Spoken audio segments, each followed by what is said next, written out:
What's up, everybody? How's it going?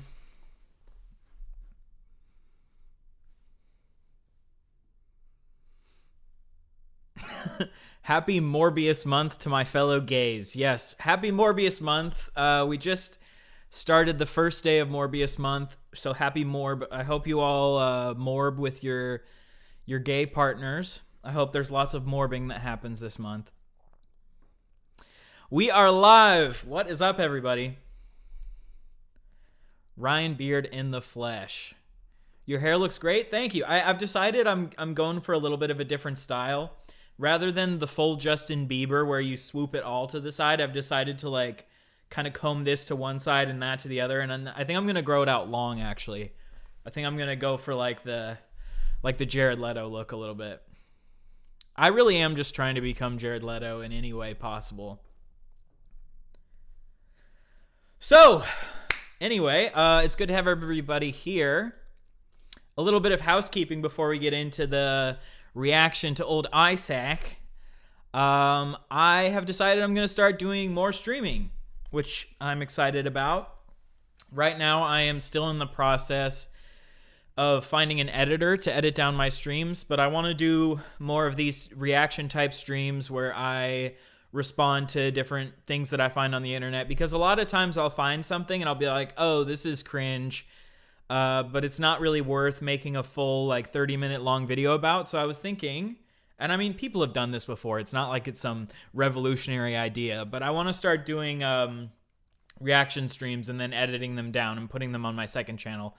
Nick is Not Green does a similar thing. So if you want to click the link down below, that's my second channel.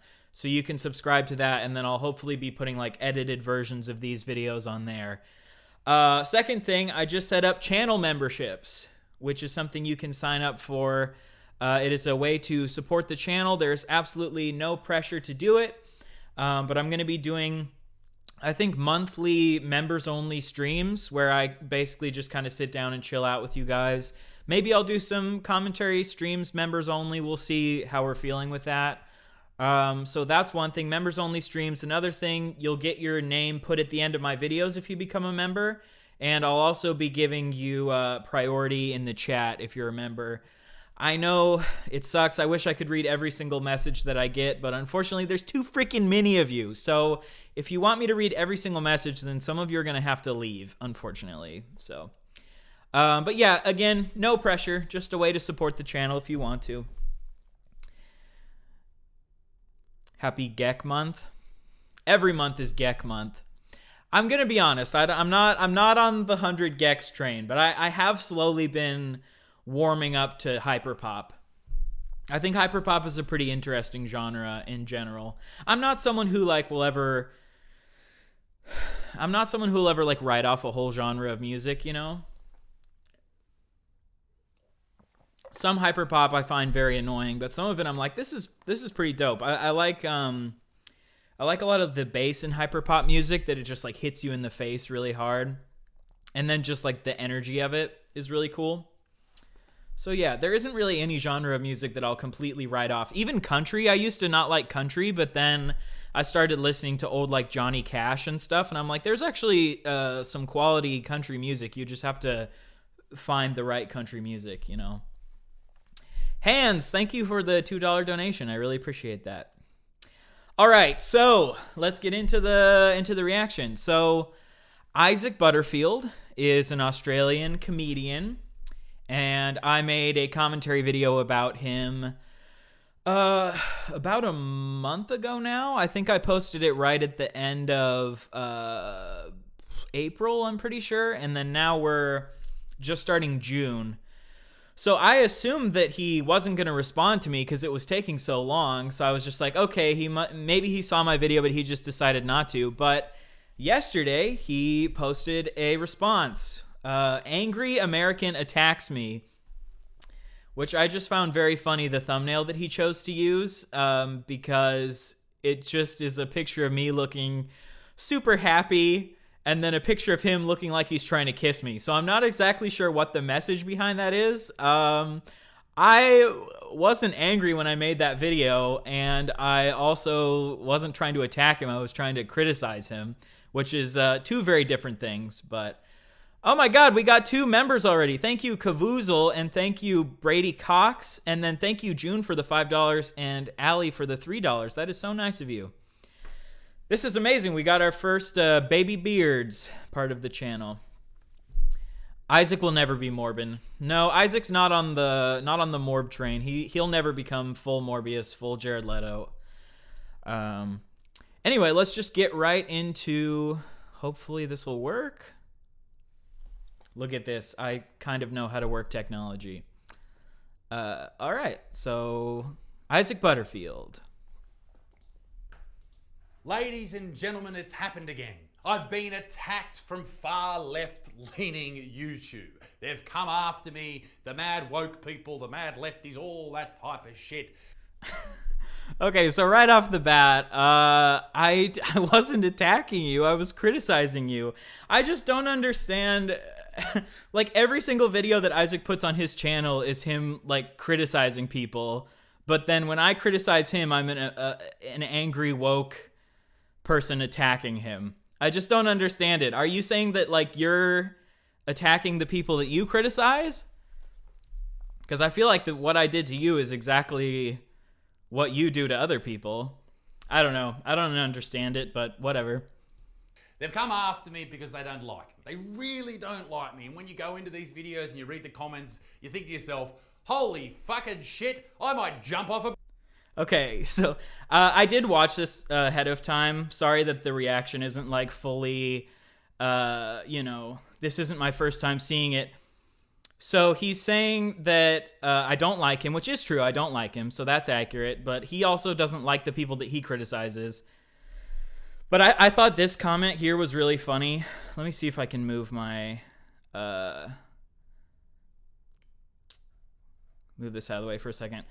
I like women's hair. In our current society, I'm the freak. This body hair thing was for most of the time an American thing. Up until the mid-70s, a lot of Germans, women didn't shave their legs. So, right off the bat, is that like a crazy woke comment?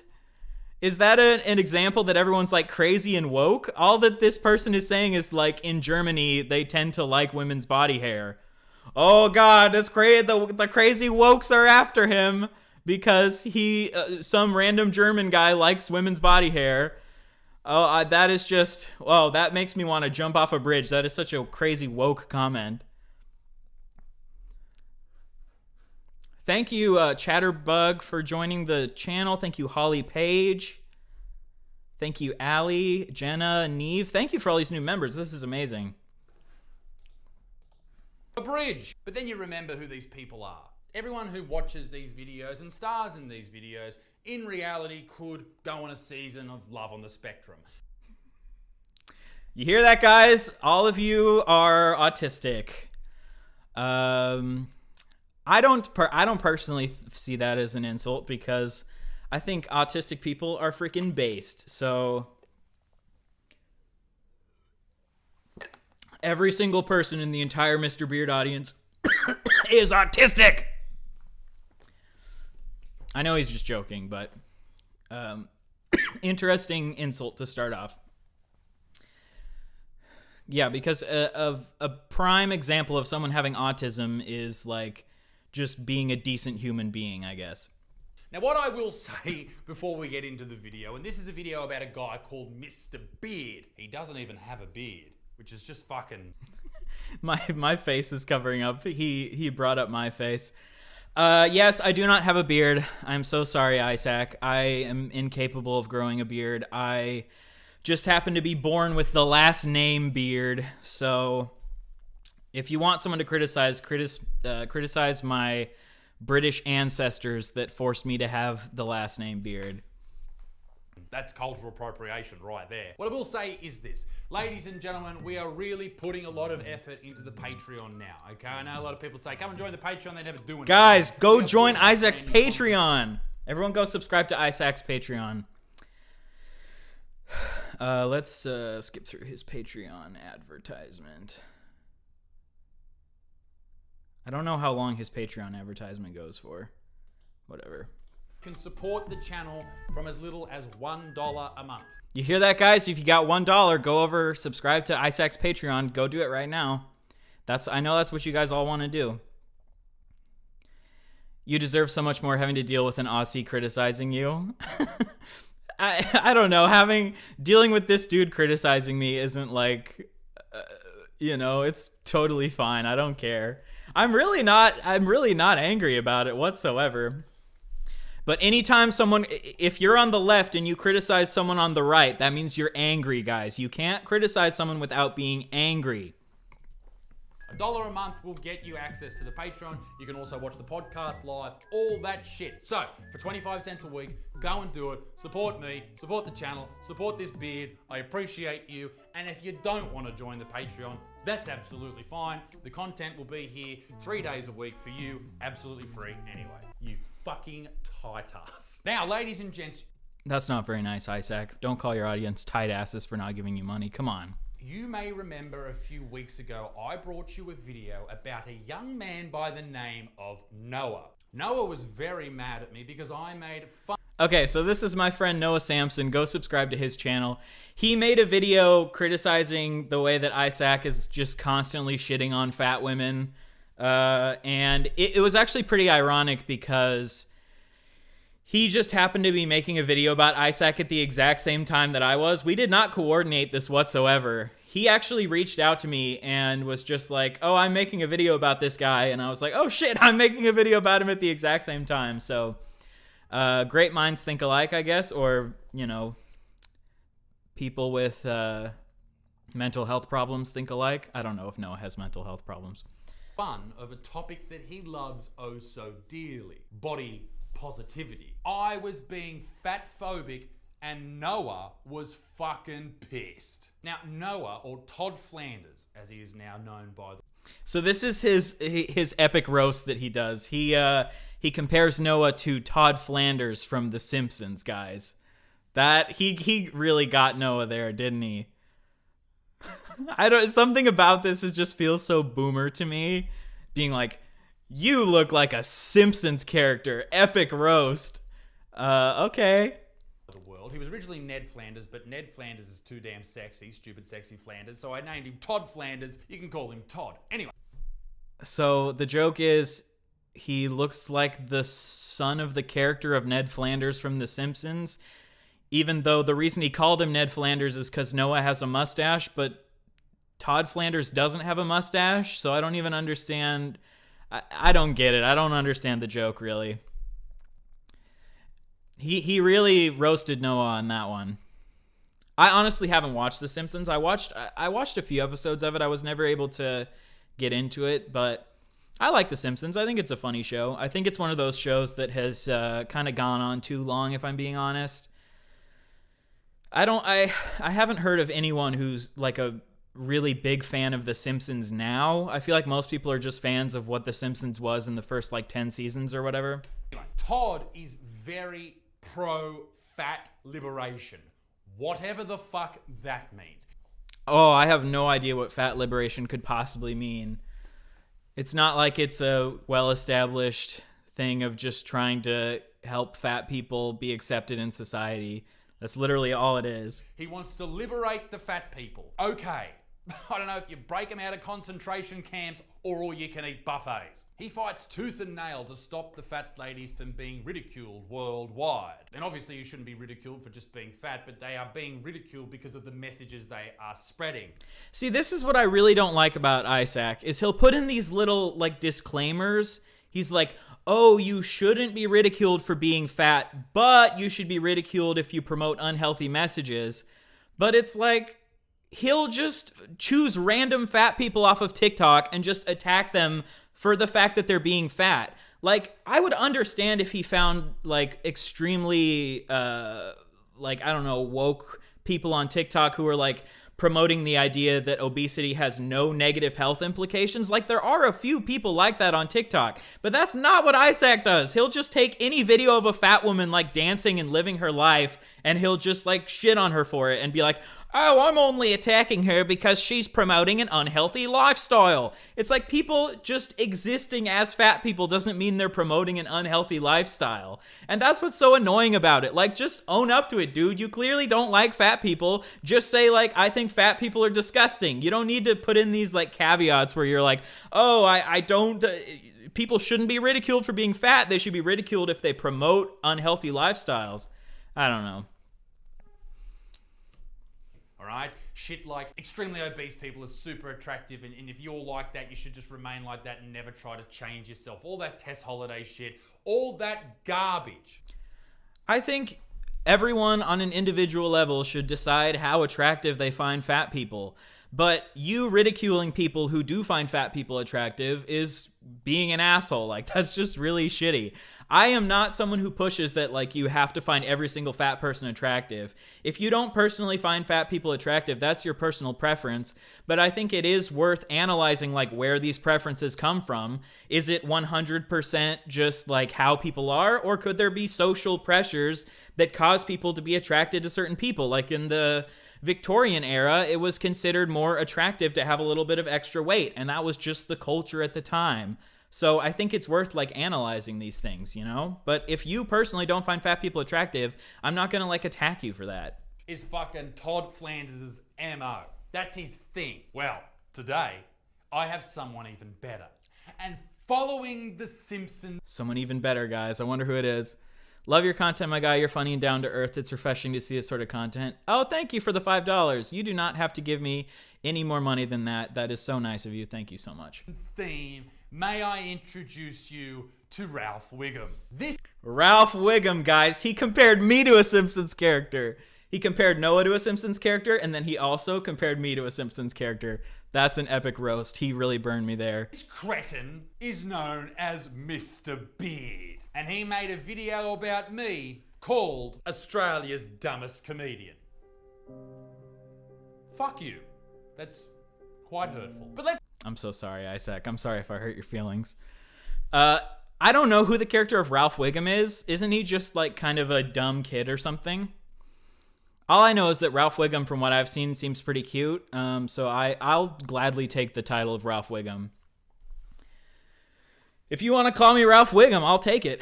Sounds good to me. Let's sit down and watch it as a family. I thought it would be great to make a commentary video on another Australian. And who better than the edgy comedian... Edgy? Really? I get called that from people quite a bit from the left. It's usually from people who have never been to my show, never watched any of my stand-up. You know, they're in the far left circle jerks of society, and they think that that is a way to sort of break my spirit and call me an edgy comedian. You don't... I would have thought that he considers himself an edgy comedian. So I actually don't think that just calling someone an edgy comedian is an insult in itself. I think edgy comedy is something that if you're going to do it, you have to do it well. Like, one of my favorite comedians in the entire world is Eric Andre, and he definitely does edgy comedy, but I think he's actually, like, really funny and does it really well. I'm not against the concept of edgy comedy. I'm against dumb edgy comedy where the only jokes that you're making are things that we've heard a million times before, the same stereotypical racist jokes that have been told, like, a billion times. And the other type of edgy comedy that I don't like is the type of edgy comedy where the goal isn't to make people laugh, it's just to make people angry. Like, I don't find that type of comedy funny, no matter who it's coming from. And that's, like, half of what this dude does, is half of his comedy is just, I pissed off woke people, haha, isn't it so funny? Let's all laugh at how angry they are. Like, if the intention of your comedy is just to piss off 50% of people... Like, why isn't the intention of your comedy to make people laugh? And I know he would say that the intention of his comedy is to make people laugh, but then he'll also admit that a lot of the things he does is just to, like, make woke people angry. So anyway, that I don't see being an edgy comedian as an insult. I just think if you're going to do it, you have to do it right, and I think he's not very good at it, and most of the jokes he makes are very unoriginal, have been told, like, millions of times before. And all that type of stuff. They use it as an insult because someone who is considered edgy is somewhat cringy in a way. No, just you. I like edgy comedy. I like a lot of edgy comedy. I don't like your edgy comedy because it's bad. They're like someone who is being offensive just for the sake of being offensive. Now, I may have been guilty of doing that in the past, so maybe you think I do that now. Yes, I do think you do that now because you have said multiple times that the reason you go on TikTok and say things is just to piss off women. That's called being offensive for the sake of being offensive. So why are you denying that that's what you do? Just own up to it. Thank you so much for the 100 ARS. I don't know what that means. Someone throw a cake at his painting? No, we do not. We do not approve of violence towards paintings, okay? So... Oh, but yeah, is that like the fuck? I didn't even notice. It's like the Mona Lisa with his face on it. That's really cool, dude. That's really epic. Yeah, you do make content that's offensive for the sake of being offensive, and you know that you do that. So I don't understand why you would deny that. I'm just confused. I don't really think I do. I think the jokes that I do that are seen as rather offensive modeled in a way, and I'm not going to pretend I'm a fucking George Carlin or some crazy amazing comedian. I'm not Bill Burr or any of those guys, all right? I'm just a dude who's 10 years into the game, gets on stage and tells jokes. That's all I am. I'm not trying to make a political point or anything like that, right? You're not trying to make a political... I'm just so confused by him. Like, why are you saying that you're not trying to make a political point when... Like, I think just a week ago, he posted a video about who he thinks people should vote for in the Australian election. Like, he clearly does make a bunch of political points. I understand that there's a difference between him doing stand-up and what he does on his YouTube channel, but I wasn't criticizing his stand-up in my video. I was criticizing his YouTube videos. So, I haven't really watched... You're right that I haven't watched much of your stand-up. But what I'm criticizing is your YouTube channel. I don't think I'm edgy in the sense that you think I am, Ralph Wiggum. I think I am just... Ralph Wiggum looks so cute. Comedian. I'm not Bill Burr or any of those guys, all right? I'm just a dude who's 10 years into the game, gets on stage and tells jokes. That's all I am. I'm not trying to make a political point or anything like that, right? I don't think I'm edgy in the sense that you think I am, Ralph Wiggum. I think this guy's super cute looking. I take it as a compliment, Isaac. Thank you. Isaac, sorry. That shirt is so cringe. Yeah, the whole shirt is like, all the different parts of the cow are all the fuck vegans part. When you bite into a nice cow rump, you're actually biting into fuck vegans. That makes a lot of sense. I just don't understand. I think I am just he isn't really Morbin, not gonna lie. Thank you for the $2, Anal. Comic who won't hold back from the jokes that he thinks is funny. I want to go out and sell out shows, which I do. Shut the fuck up, Ralph Wiggum. In America, we would pronounce his name Isaac, but in Australia, it's pronounced Isaac, like a sack of eyes. Spot on. Thank you. Thank you for finally pointing that out. My American people who watch this channel, take note. You're so welcome. It's Isaac. All right? Isaac. Isaac. More of an I, letter I, and then Z-A-C. I know that it's actually Isaac, that they pronounce it with a Z sound, but I called him Isaac as a joke because I think it's funny. It's not really that funny. I mean, it's about just as funny as his calling me Ralph Wiggum. Both aren't terribly funny. Isaac. It's definitely not Isaac. All right? You fucking lunatics. Now, it might be stupid for me to be making a video criticizing Isaac. He is one of the most famous comedians in Australia. Stop it. You're making me blush, Ralph Wiggum. I wish we could just stop here, because I feel like so far it's just been, playful banter. How about we just stop the video here and we can just be best friends, Isaac? Not actually. My God. But I tell you what, as a part of my welcome to country, I will say to you the most Australian thing possible that is absolutely warranted here from me to you.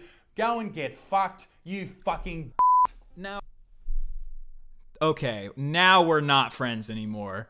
That was called being mean. That was really not nice, Isaac. I literally predicted that that's like what he would say about me. He does multiple things in this video that are exactly what I said that he would say. Now, my personal opinion is that Isaac is a transphobic, fatphobic misogynist, but I don't want this to be my main focus because he clearly gets turned on when people call him these things. Turned on, you reckon? Yeah, nothing gets me stiffer than seeing people call me a racist misogynist. Nothing gets me harder than getting called an Islamophobic piece of shit. All of those terms mean nothing.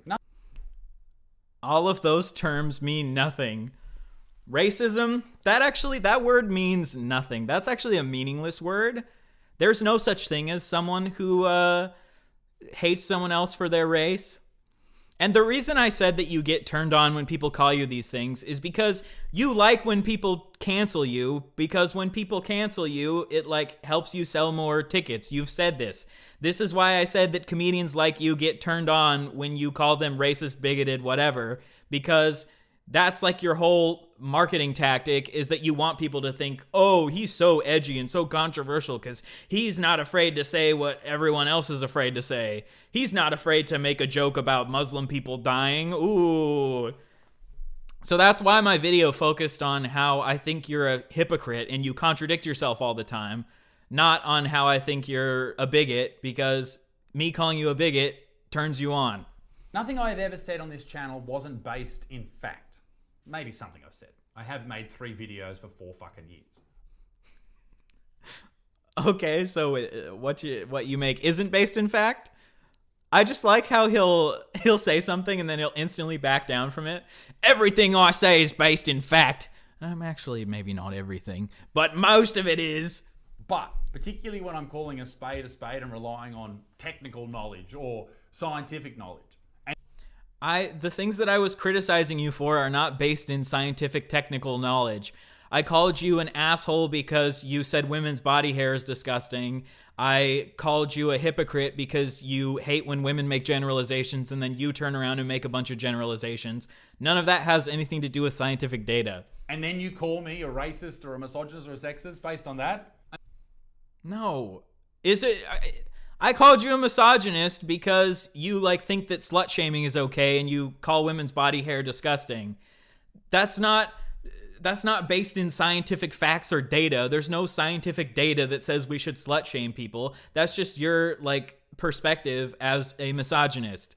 I mean, if I've got science at my side, what the fuck are you talking about? Nothing makes edgy comedians jizz in their pants faster than being called a bigot, because it fuels their victim narrative that the woke mob is trying to cancel me. So go subscribe to my shitty podcast, Cancel Me Now. Hey. You say what you want about me. You talk as much shit about me as you want. But I'll tell you what, you will not talk negatively about Australia's #1 podcast and Zimbabwe's 214th most popular podcast. See, I think this is pretty funny, like saying that his podcast is number 214 in Zimbabwe. Like, that's a pretty funny joke. I just wish that I don't know, because I feel like he's clearly a charismatic dude. Like, we can all admit that he has charisma, and that's why he has the following that he has. I just wish that he didn't have to lean into, like, his comedy just being, like, pissing off people and making a bunch of generalizations about, like, fat people and women that aren't actually based in reality. And then he turns around and accuses other people of making generalizations that aren't based in reality. All right, get it to #1 on Zimbabwe today on Spotify now. Basically, the only comedian who has ever actually been fully canceled is Bill Cosby. Now, Mr. Beard here, or Ralph Wiggum as we call him, goes on to explain that I've never actually been cancelled. I just use it as a marketing tactic. To that I say, yeah, duh. Okay, well, I think it's cringy. I think using cancel, like, oh, they're gonna cancel me, I think that's cringy. And it's very overdone at this point, because every, like, alpha male podcast person at this point is like, oh, I'm saying the thing that's gonna get me canceled, guys. And then they don't get canceled. They just get all the circle jerk edgy dudes to come in and be like, oh yeah, you are gonna get canceled. Oh yeah, cancel me, try to cancel me. Of course, nothing pushes views, nothing pushes tickets, like getting cancelled. People want to be a part of it. They're interested. They want to know why this guy has been cancelled. Has he been cancelled for a genuine reason, or is he just a comedian telling jokes on stage that definitely doesn't deserve it?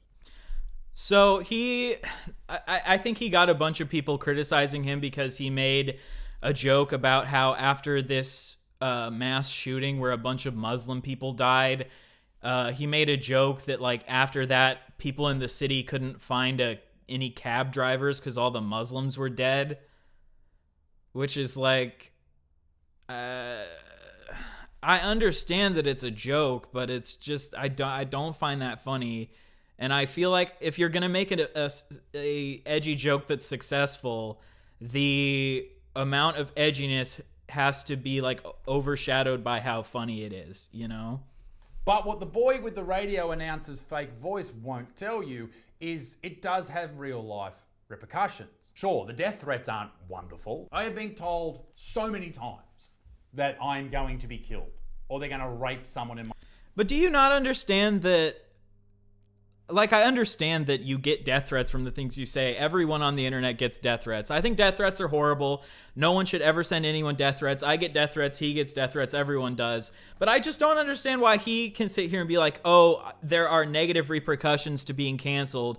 But then he refuses to acknowledge any of the negative repercussions that can be spread through messages like saying that women's body hair is disgusting or like fucking just attacking fat people trying to live their lives. Do you not think that these sorts of messages can help contribute to the culture of like people legitimately hating fat people or people telling women that like they're disgusting? Like, do you not think that there can be real world repercussions for that as well?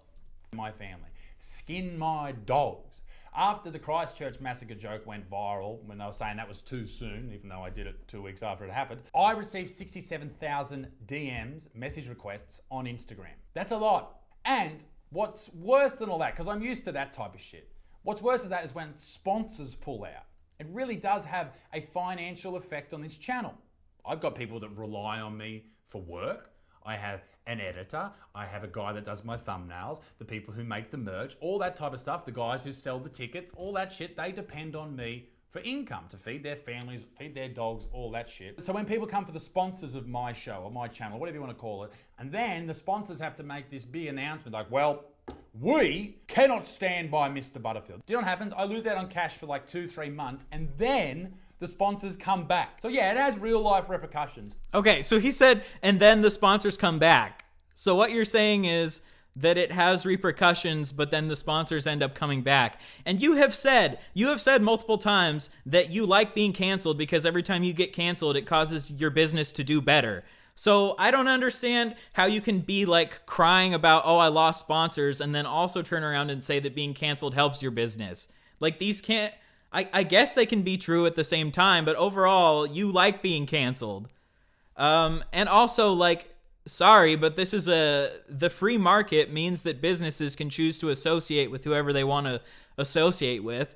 So if these sponsors don't want to associate with someone who has different, like, morals than they do, that is their right as businesses. I would think that you would believe in that as someone who I assume is like a free market capitalist. But they always come back. But in a world where, you know, Chris Rock gets attacked by Will Smith, Dave Chappelle gets tackled on stage.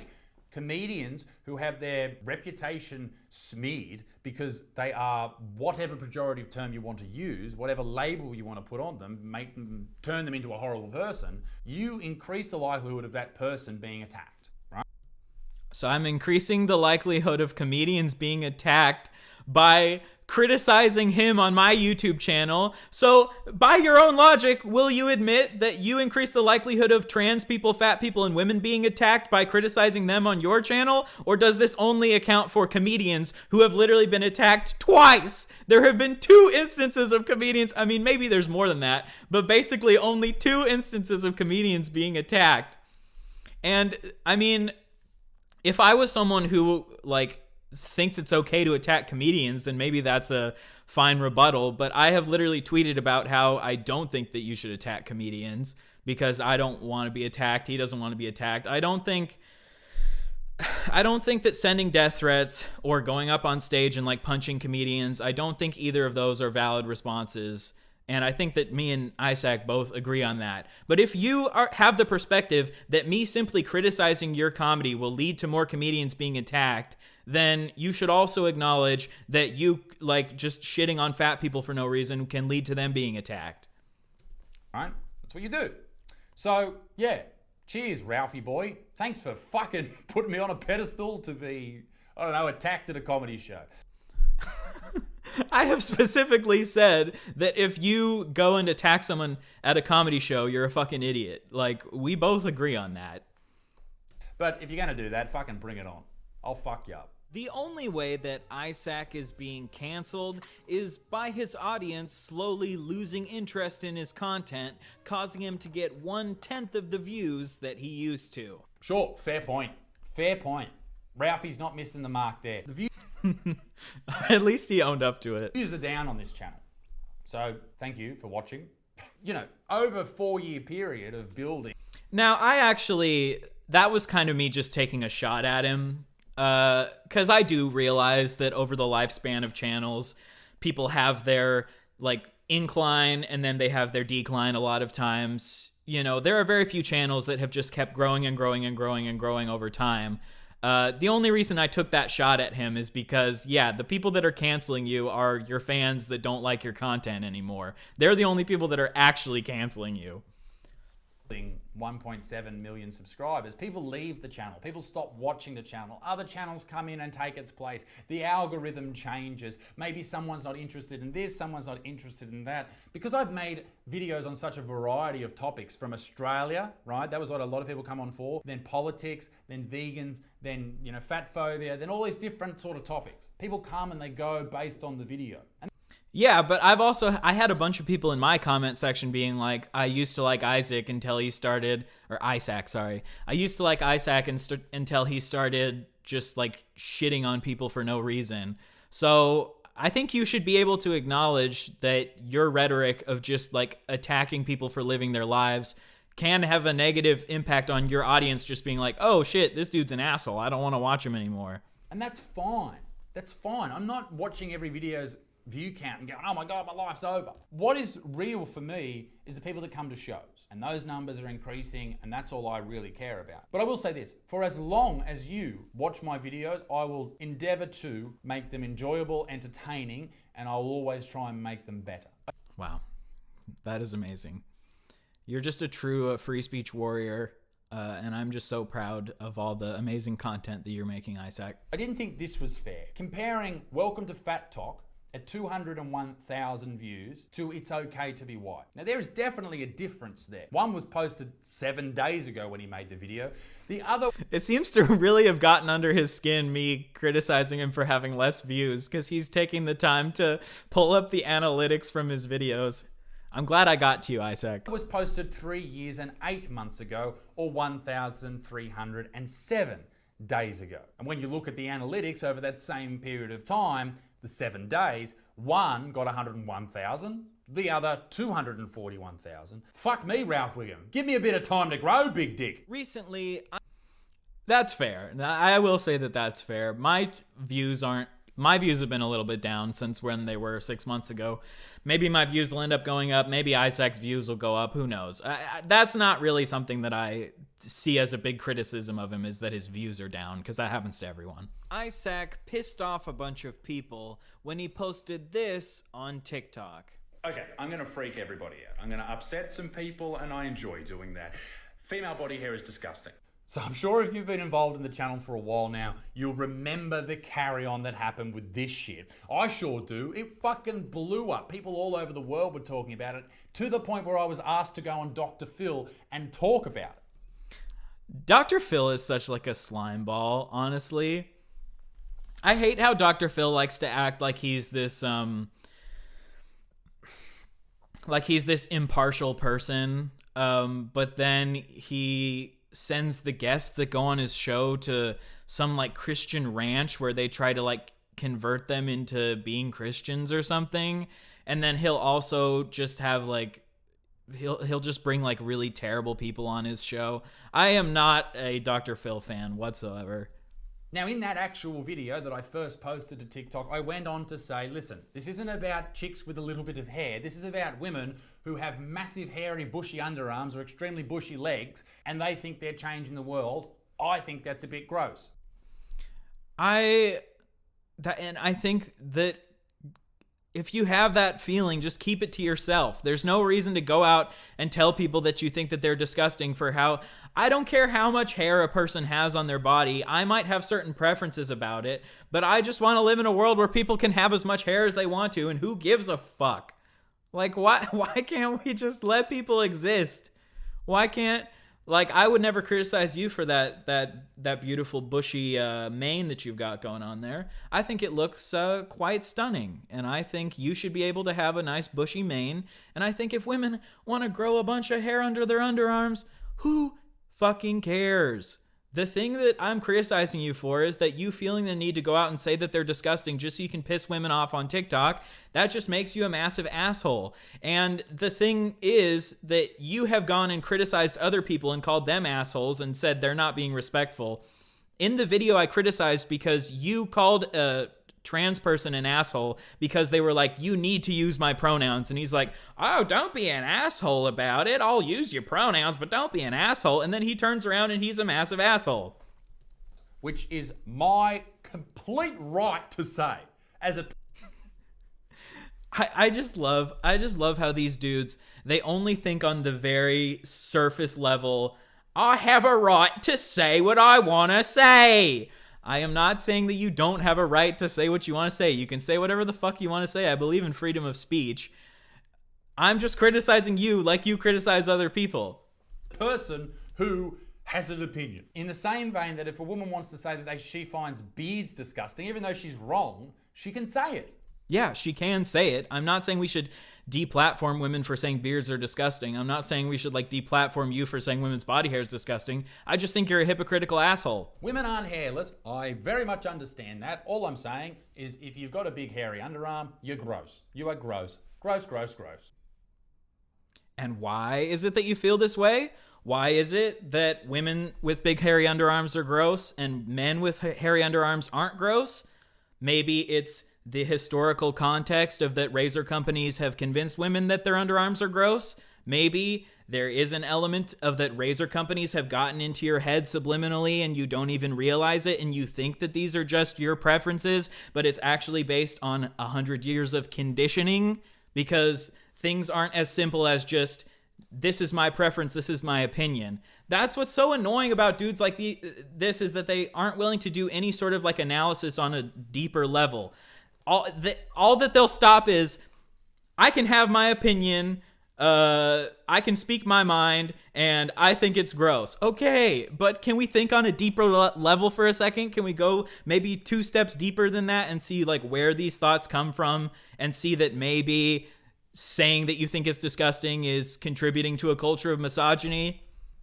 The sight of a woman's body hair triggers a feeling of disgust in you. Once again, if you watch the rest of the video, you would have me explain what I mean by that. But sure, I'm sure you're making your soy boy little listeners very, very moist by watching this. Continue. Are you guys moist right now? Drop a moist in the chat if you're feeling real moist right now from me saying that women deserve basic respect. Massive moist moment. Dickhead. In other words, women's body hair triggers you, which, in my opinion, is a pretty snowflake response to simply seeing hair. Let's talk about the history of women shaving their underarms. How about let's fucking not? Fast forward this bit.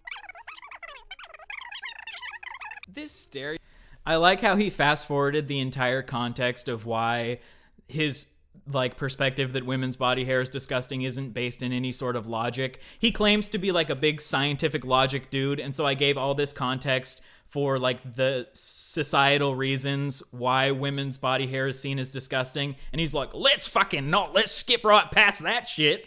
It's okay, well, you're skipping past the part where I'm giving you context for why your opinion is dumb. Stereotype that women need to shave their underarms isn't based in any sort of logic. It's just a stereotype that has been pushed by razor companies for the last 100 years. A lot of things have changed in the last 100 years, mate. For example, have you noticed people have been bathing more than once a week? This is such a horrible rebuttal. Okay, so you're saying that things have changed in the last 100 years. People bathe more than once a week. So what you're saying is that, like, you think that women shaving their underarms is for hygienic reasons. But do you not realize that what you are implicitly saying by this is that men are less hygienic because they grow underarm hair? Any statement that you make like that is insulting men, because what you're saying is that men are less hygienic because they grow underarm hair, which isn't accurate. Hair has nothing to do with how hygienic a person is. How hygienic a person is just how much they wash themselves. So that's a terrible response. The idea that women are more hygienic for shaving their underarms isn't based in logic. It's based on what the razor companies want you to think. Otherwise, everyone should shave their underarms. I mean, maybe underarm hair, I'm not exactly sure. I think underarm hair maybe traps sweat, so that could possibly make you get dirtier sooner. But, like, if you have long hair, like, your beard, I assume, gets dirty pretty quickly, which probably means that you need to wash your beard a lot. So, yeah, if you have more hair, you might need to wash it more often. But that's not any sort of rebuttal against what I was saying. But here's what I've really learned about all of this, particularly men like Ralph Wickham here, who pretend to like hairy underarmed women. They will... So I never did pretend to like hairy underarmed women. I have preferences, and I know this is crazy, my preference is not hairy underarms, but it's my personal preference, and I don't go around shouting it at people, and I realize that probably a big reason why I have this preference is because of the societal conditioning that I have been placed under. So if the reason that I have this preference is because of societal conditioning, I'm not going to go around and tell women that their underarms are disgusting. I'm just going to have my own personal preference that I keep to myself.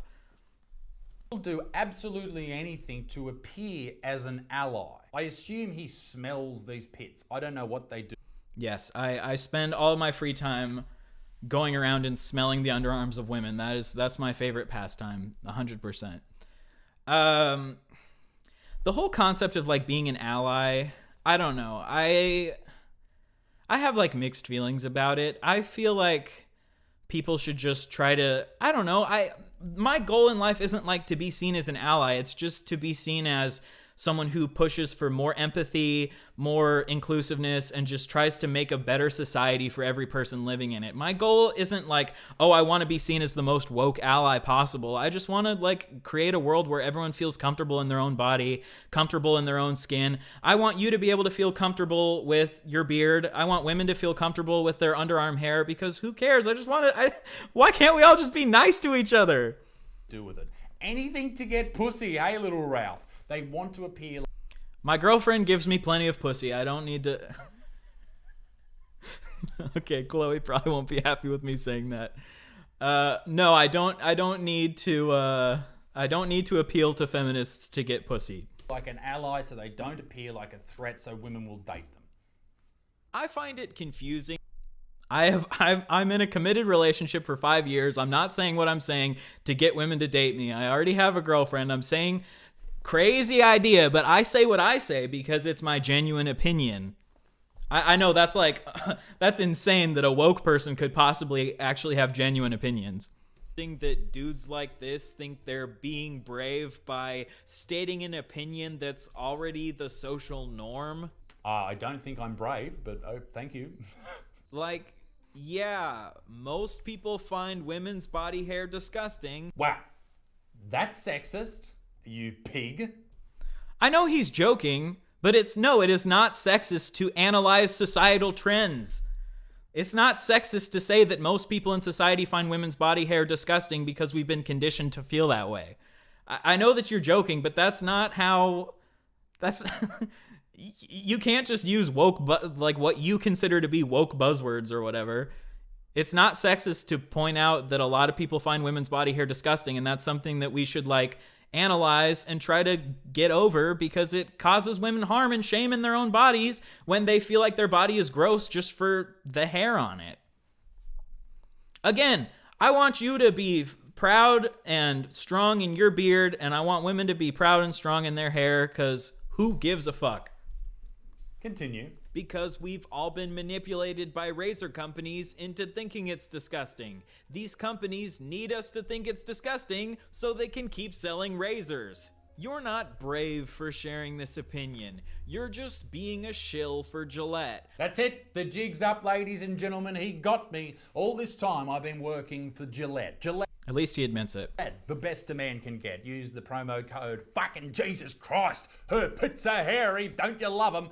Down in the description below. And That was a really funny joke, Isaac, except the whole point is that Gillette doesn't think that women's pits being hairy is good. So if you were... Okay, let's think for a second. If you were a shill for Gillette, then you would be saying that women's body hair is bad because you want them to shave it. So your little bit that you did there made no sense. you can get up to 5% off. Wow! When you call someone else's body disgusting because it doesn't fit your personal preference, that's called being an asshole. Yeah, probably, but get over it, dickhead. Everyone's an asshole. No. This is the problem. This is why I think you're a massive hypocrite, because you'll criticize other people for being assholes.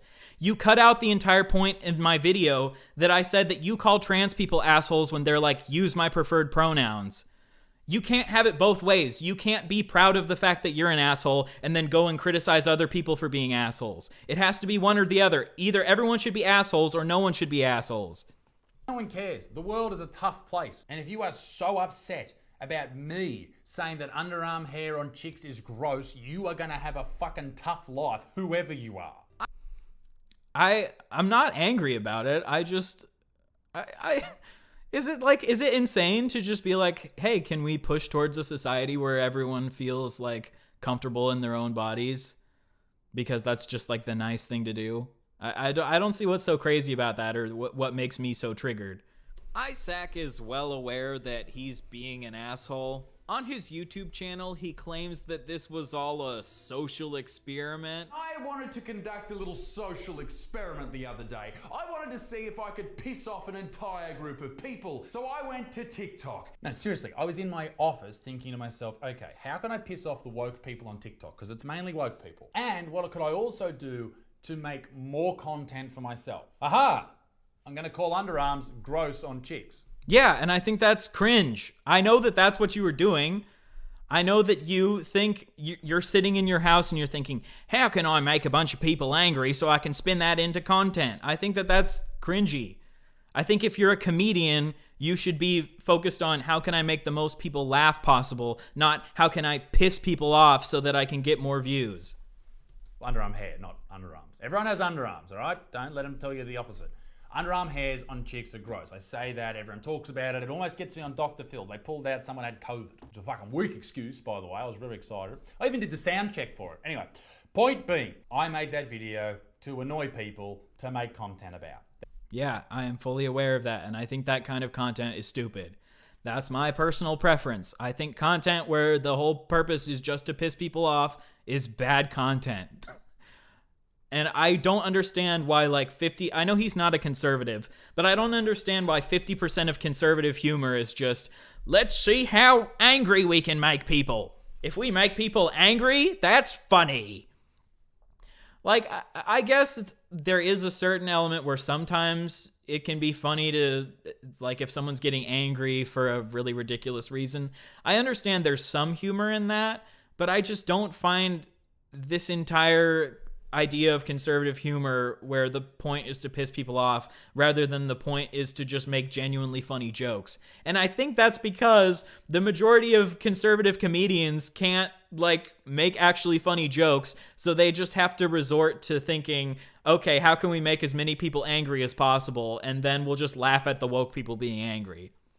That is no secret. People do that all the time. So what? What an incredible experiment. When you tell people that their bodies are disgusting, they get angry. I would have never predicted that outcome. Not the bodies, Ralph. Not the bodies, just in particular the hair growing on them. Ah, okay. So you're saying you don't body shame people, you just shame the hair on their bodies, even though you go out of your way to like shit on fat women constantly. Also, if I'm not mistaken, hair is like technically part of the body, isn't it? I don't know. I don't know the technicality there, but you're not gonna get me on a technicality here. Shaming people for their hair is part of body shaming, obviously. The bodies are fine. Who gives a shit? Beautiful, wonderful, fantastic. The hair, though, gross. Isaac would probably respond to me by saying, "Oh, the hair isn't part of the body." Okay, well, I don't know. I don't know the technicality of whether hair is technically a part of a body or not. Maybe he got me there. Maybe he owned me with facts and logic. No, I am not in favor of hair shaming or body shaming, whether the hair and the body is connected or not. Aw, chill out, mate. It's just a joke. Jokes like this, where the intention is just to piss women off. Where is the joke? It's my personal opinion that I'm not attracted to chicks with hairy underarms, so I find it a little bit gross. I'm sorry that my opinions don't fall in line with your staunch fucking male feminist ally shit fucking views just designed to get you pussy. I'm sorry they don't. I am also a comedian. But that's the thing is people like him will a lot of times state something that is like seems like an opinion, and then they'll backtrack and be like, "Oh, I was just joking," or they'll make a joke and then they'll be like, "Oh, it was just my opinion." It's very hard to tell. They purposefully walk this like nebulous line between, is it an opinion? Is it a joke? Am I just joking? And that's the thing. And then they're able to use the like it was all just a joke excuse. Like if Dave Chappelle goes on stage and just states his genuine opinions about how he doesn't think that trans people are real, then he can just backtrack and be like, "Oh, it's just a joke." And then you can do the opposite and be like, "Oh, it wasn't a joke. I was stating my opinion." Like this happens constantly.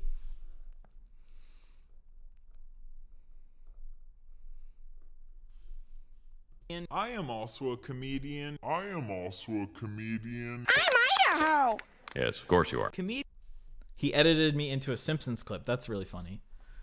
Yeah, I'm a comedian. What you gonna fucking do about it? Comedians should be able to stand behind the political messages they promote without needing to always hide behind the cop-out of, "I was just joking." What am I joking about, you fucking little shit? All right? I have opinions in videos, and some are political, some are just social, whatever. And then there's others that are jokes, but you can tell the difference if you're not a fucking idiot. Like if I say something and I'm in a serious tone of voice, that's probably a serious thing. If I say something and then I go at the end of it, it's probably a joke.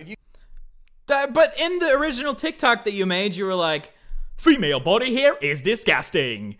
Like you did have a goofy expression on your face when you made the original video. So how the fuck am I supposed to know if it's a joke or if it's serious, if it's actually your opinion, or if it's just you're trying to piss people off? Like, were you just trying to make people angry, or were you stating your genuine opinion, or was it?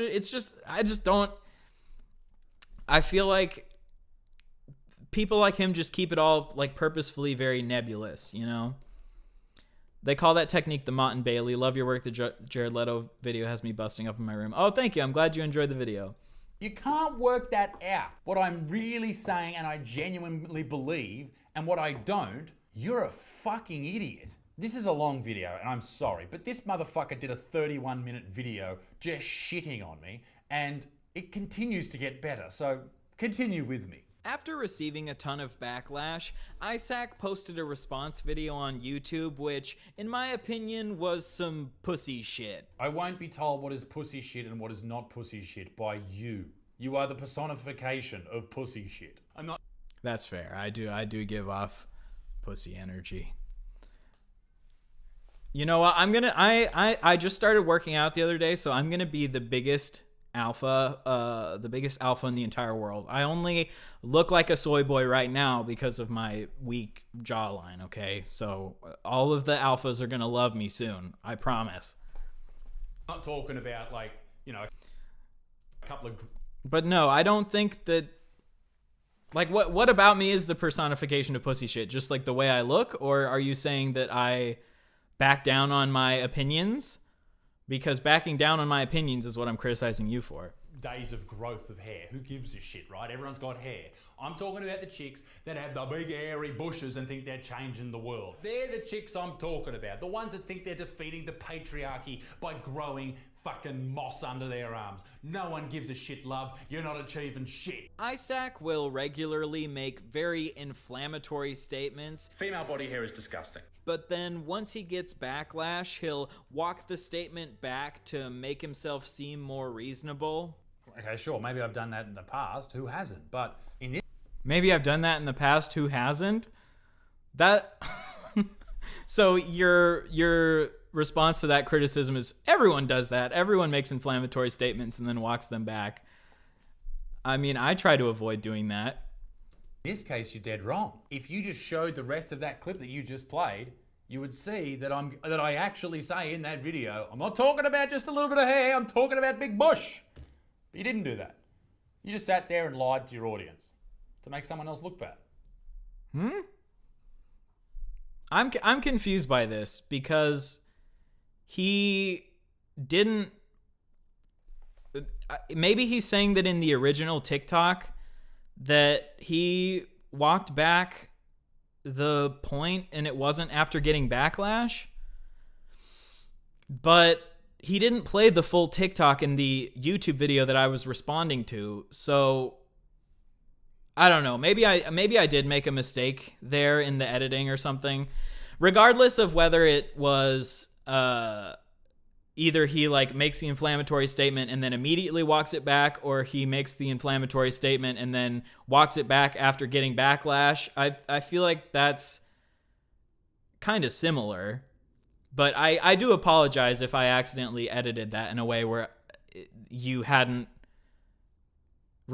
In this one instance, you weren't responding to backlash when you did it. But you just admitted that you do that, where you make an inflammatory statement and walk it back after getting backlash.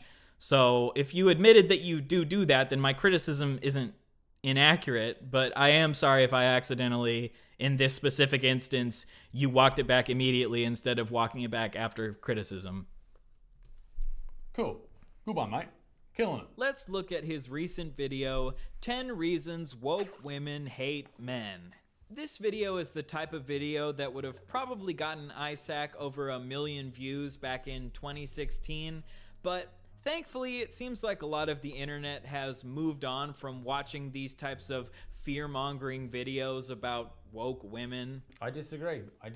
People talked about it in 2016. People talked about it in 2015. And in 2016, people were like, that's such a 2015 thing to say. And in 2015, people were like, that's a 2014 thing to say. Now the popular thing to say is it's such a 2016 thing to say. Mate, there are still insane people running around talking mad shit, particularly about poor, defenseless, straight white men. I know, it's tough. And I feel like at least somebody, and there's a lot of people that do it, but at least somebody in Australia should go, well, this is bullshit. I'm so glad Australia has you to stand up for the straight white men. That's amazing.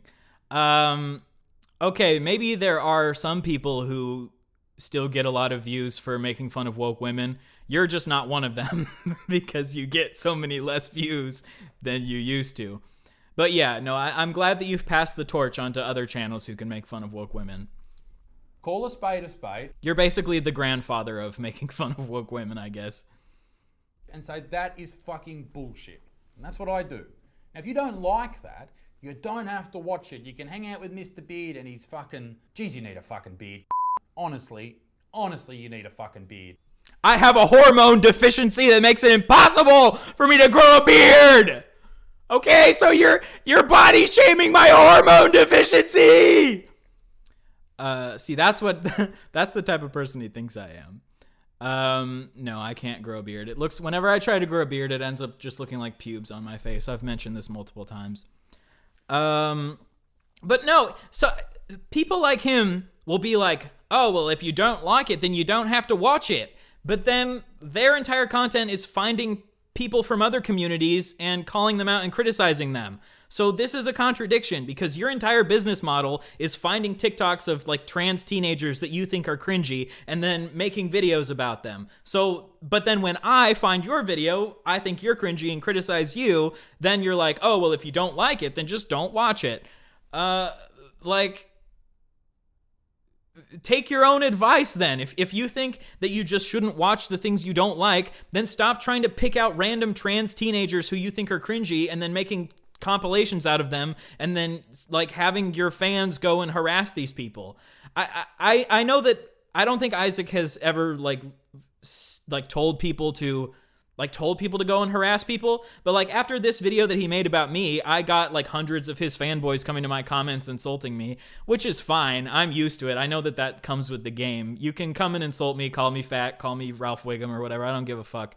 But I do care about like the 16-year-old trans kids that are just trying to like live their lives, and then you make these videos being like, your pronouns are fucking weird, and then hundreds of your fanboys go and like harass these teens that are just trying to like learn to accept themselves. And yeah, maybe some trans teenagers have like cringy ideas, but that's part of growing up and part of like experimenting and finding yourself. And like a 16-year-old who's just trying to like learn where their place in the world, having you, a fucking 30-year-old, coming in and being like, oh, isn't this cringy? And then having to deal with like hundreds of people coming in harassing them.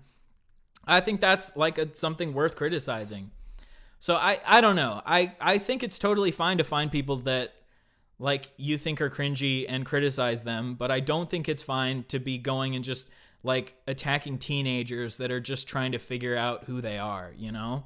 And I actually thought that video that he's referring to wasn't a bad video, and thank you for allowing it to be seen by more people. I appreciate that. You're welcome. This is a tactic used by people on BreadTube all the time, the 2016 thing. Now, I know what these people are like. You may not. These people are the type of people that sit at home on a Friday night, have a wet dream about Karl Marx, read the Communist Manifesto, and then try to find someone on the internet who seems to be speaking with... Yeah, my Communist Manifesto, all of the pages are just crusted with my communist emissions. I have sprayed so much communism onto that book. That's disgusting. I actually haven't read the Communist Manifesto. I need to do that. I need to be smarter. I need to like read more books. With some facts and knowledge, and then cry about that.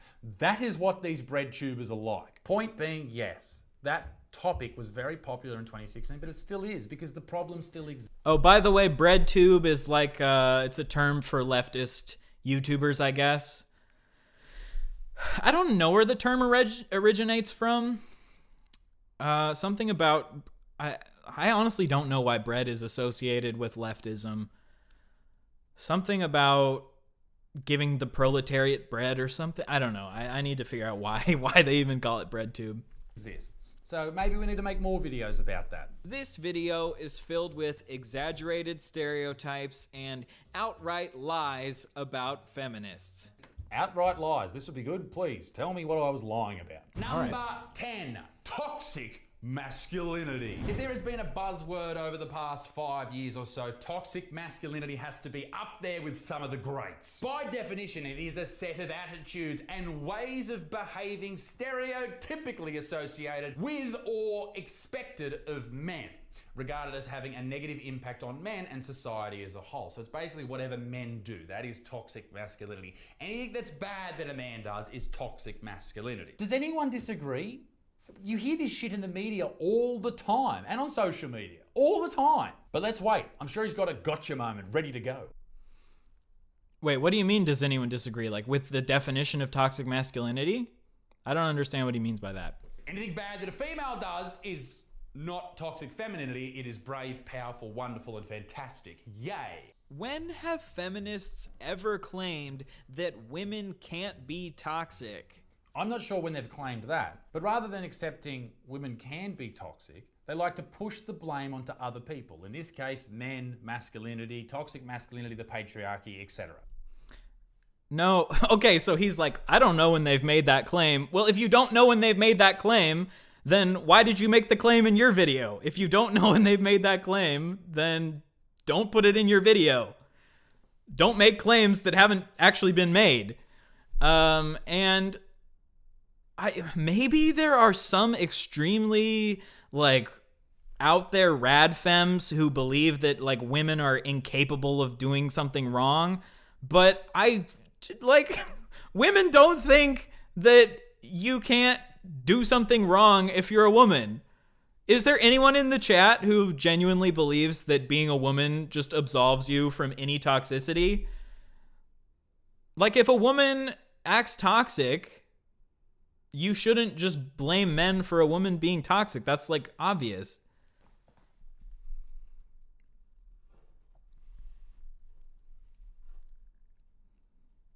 Men are harmed by toxic masculinity. Yeah, so toxic masculinity harms everyone because toxic masculinity is a social trend of these ideas that men need to be the providers, women need to be subservient, men need to make money, women need to be given money, men shouldn't cry, women are the only ones who can show emotions. It hurts both men and women in different ways. Because it hurts men because men aren't allowed to show emotions. It hurts women because women are always called emotional when they're just trying to express their opinions. So it goes both ways and harms both sides. And the reason why we focus on toxic masculinity is because throughout history, men have been the ones who have held the majority of power, and they're the ones who created these systems of, like, the household where the man is the one who makes all the rules and a woman needs to be in service to her husband and all that shit. No feminist on the entire planet believes that female empowerment means that women can just be as toxic as they want to be and go around committing whatever crimes they want to. Being a girl boss is when you go and just start punching random people in public. That's a real girl boss moment. You're like, the patriarchy has been hitting women for too long, so girl boss.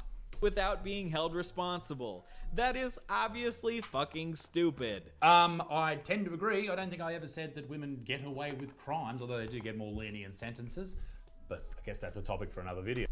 Women getting more lenient sentences is also like a symptom of toxic masculinity because a lot of times, yeah, people don't think that women can be as held responsible for crimes because we have this idea that, like, men are the ones who commit the crimes. So that is also a symptom of this entire toxic system. I want everyone to be held responsible equally for crimes. So, I mean, me and him agree on that, I guess. Yeah. On social media, everything that dudes do is deemed toxic masculinity. When Will Smith the other week slapped Chris Rock because Will Smith is a big old pussy, that was not to... You can't blame Will Smith for that. You blame toxic masculinity. Huh? No one is blaming toxic masculinity. They're blaming Will Smith for exhibiting toxic masculinity. That's the same thing, dickhead. Yeah, I agree it's the same. I was criticizing you because you said we don't blame Will Smith, we blame toxic masculinity. It's not toxic masculinity's fault. It's because he has toxic masculinity.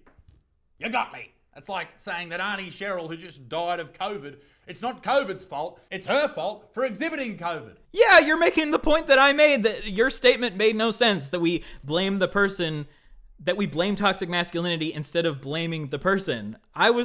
I thought that was the point that you were making.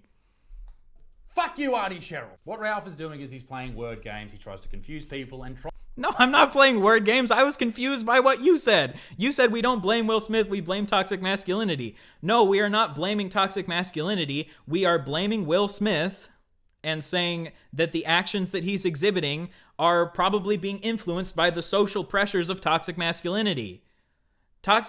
When we criticize toxic masculinity, we're criticizing social structures that create these ideas of that people should act a certain way. The idea that in order to, like, defend your partner, you need to, like, use violence, that is an example of toxic masculinity.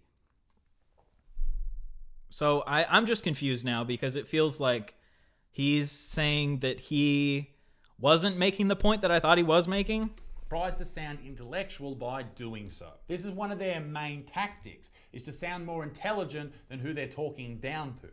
And just so happens in my video, every second word's fucked, so it's not hard. If someone commits murder, we don't blame murder, we blame the person for committing murder. What the fuck are you talking about? Yeah, good one.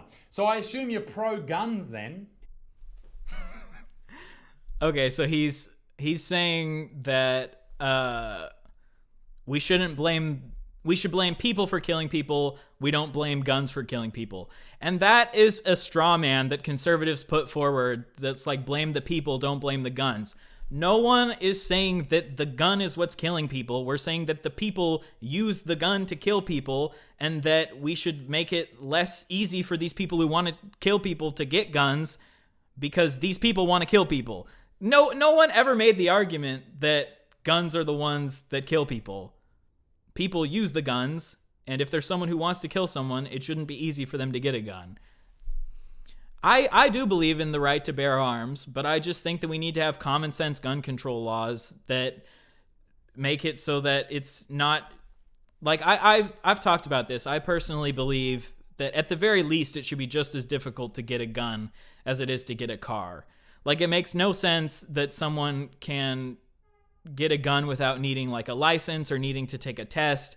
I feel like at the very least we as a society should agree that it should be equally difficult to get a gun and to get a car. But it's in order to analyze these things, you have to analyze the individual's actions and you have to analyze society and the way that it can influence that individual's actions. So for example, you hold Will Smith accountable, you say it was Will Smith who smacked him, but then you can also analyze the social context that he's living under that might have influenced him to do that. But that doesn't mean that it justifies his actions. That doesn't mean we're blaming toxic masculinity. It means that we just analyze the social conditions that cause people to act in certain ways.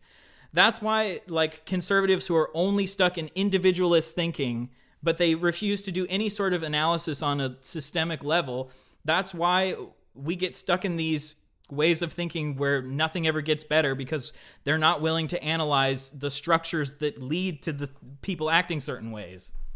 Maybe we shouldn't blame all men for this. Maybe we should blame the rotten eggs that are the ones that are living their lives like this. See, it's like we only blame the rotten eggs. It's like, yes, we blame the rotten eggs, but then we can also analyze the societal conditions that lead to those rotten eggs being the way that they are. And then we can fix those societal conditions so there can be less rotten eggs, so there can be less men hurting women. This. No one is blaming all men. Bullshit. Bull fucking shit, you disingenuous little. How can you just lie? You smug little fucking head. How can you just lie about shit like that? And then because you're pretending to be this all-powerful pseudo-intellectual, you expect everyone to believe you. Fucking suck me off, mate.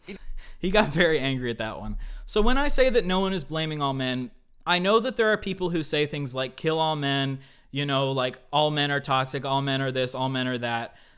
That is a rhetorical tactic that people use where they're exaggerating. There are very few people who actually believe that every single man is to blame. But the problem is that these toxic ideas are so ingrained in like every person in society.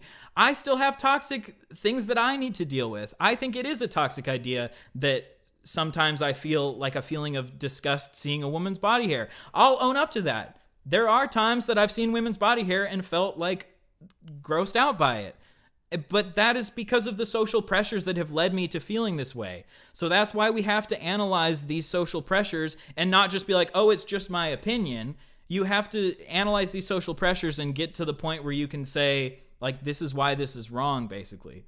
So I will admit that there are a few women out there, specifically very radical feminists, that believe that like every single man is to blame for everything. But most people realize that not every single man is toxic, but every single person in society is influenced by these ideas, because you can't just like completely divorce yourself from society.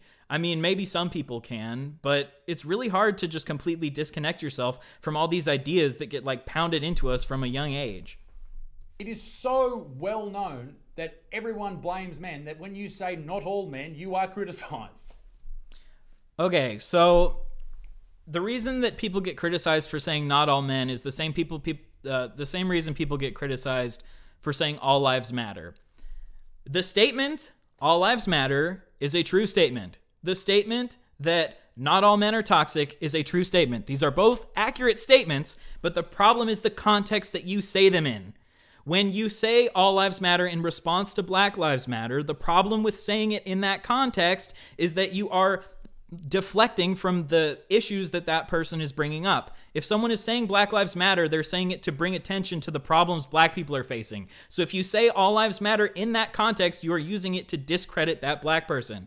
When women are criticizing the toxic actions of men and you say not all men, this is technically a true statement, but the problem is, why are you needing to go on the defensive? Why can't you just like listen to what they're saying and be like, that's a fair point? Why do you need to be like, oh, not all men? Obviously not all men. It's obvious that not all men do everything bad.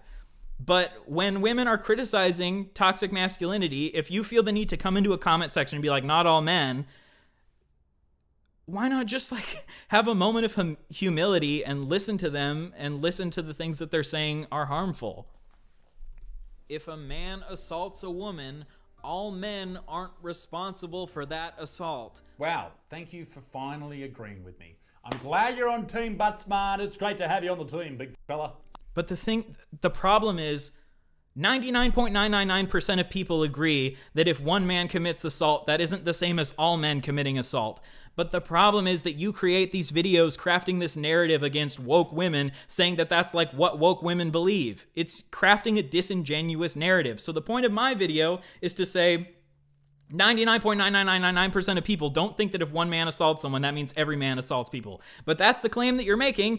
It's an inaccurate claim because you're trying to fearmonger about woke women. And then you accuse me of being this like woke person. But the problem is you're fear-mongering in the same way that you accuse woke people of fear-mongering.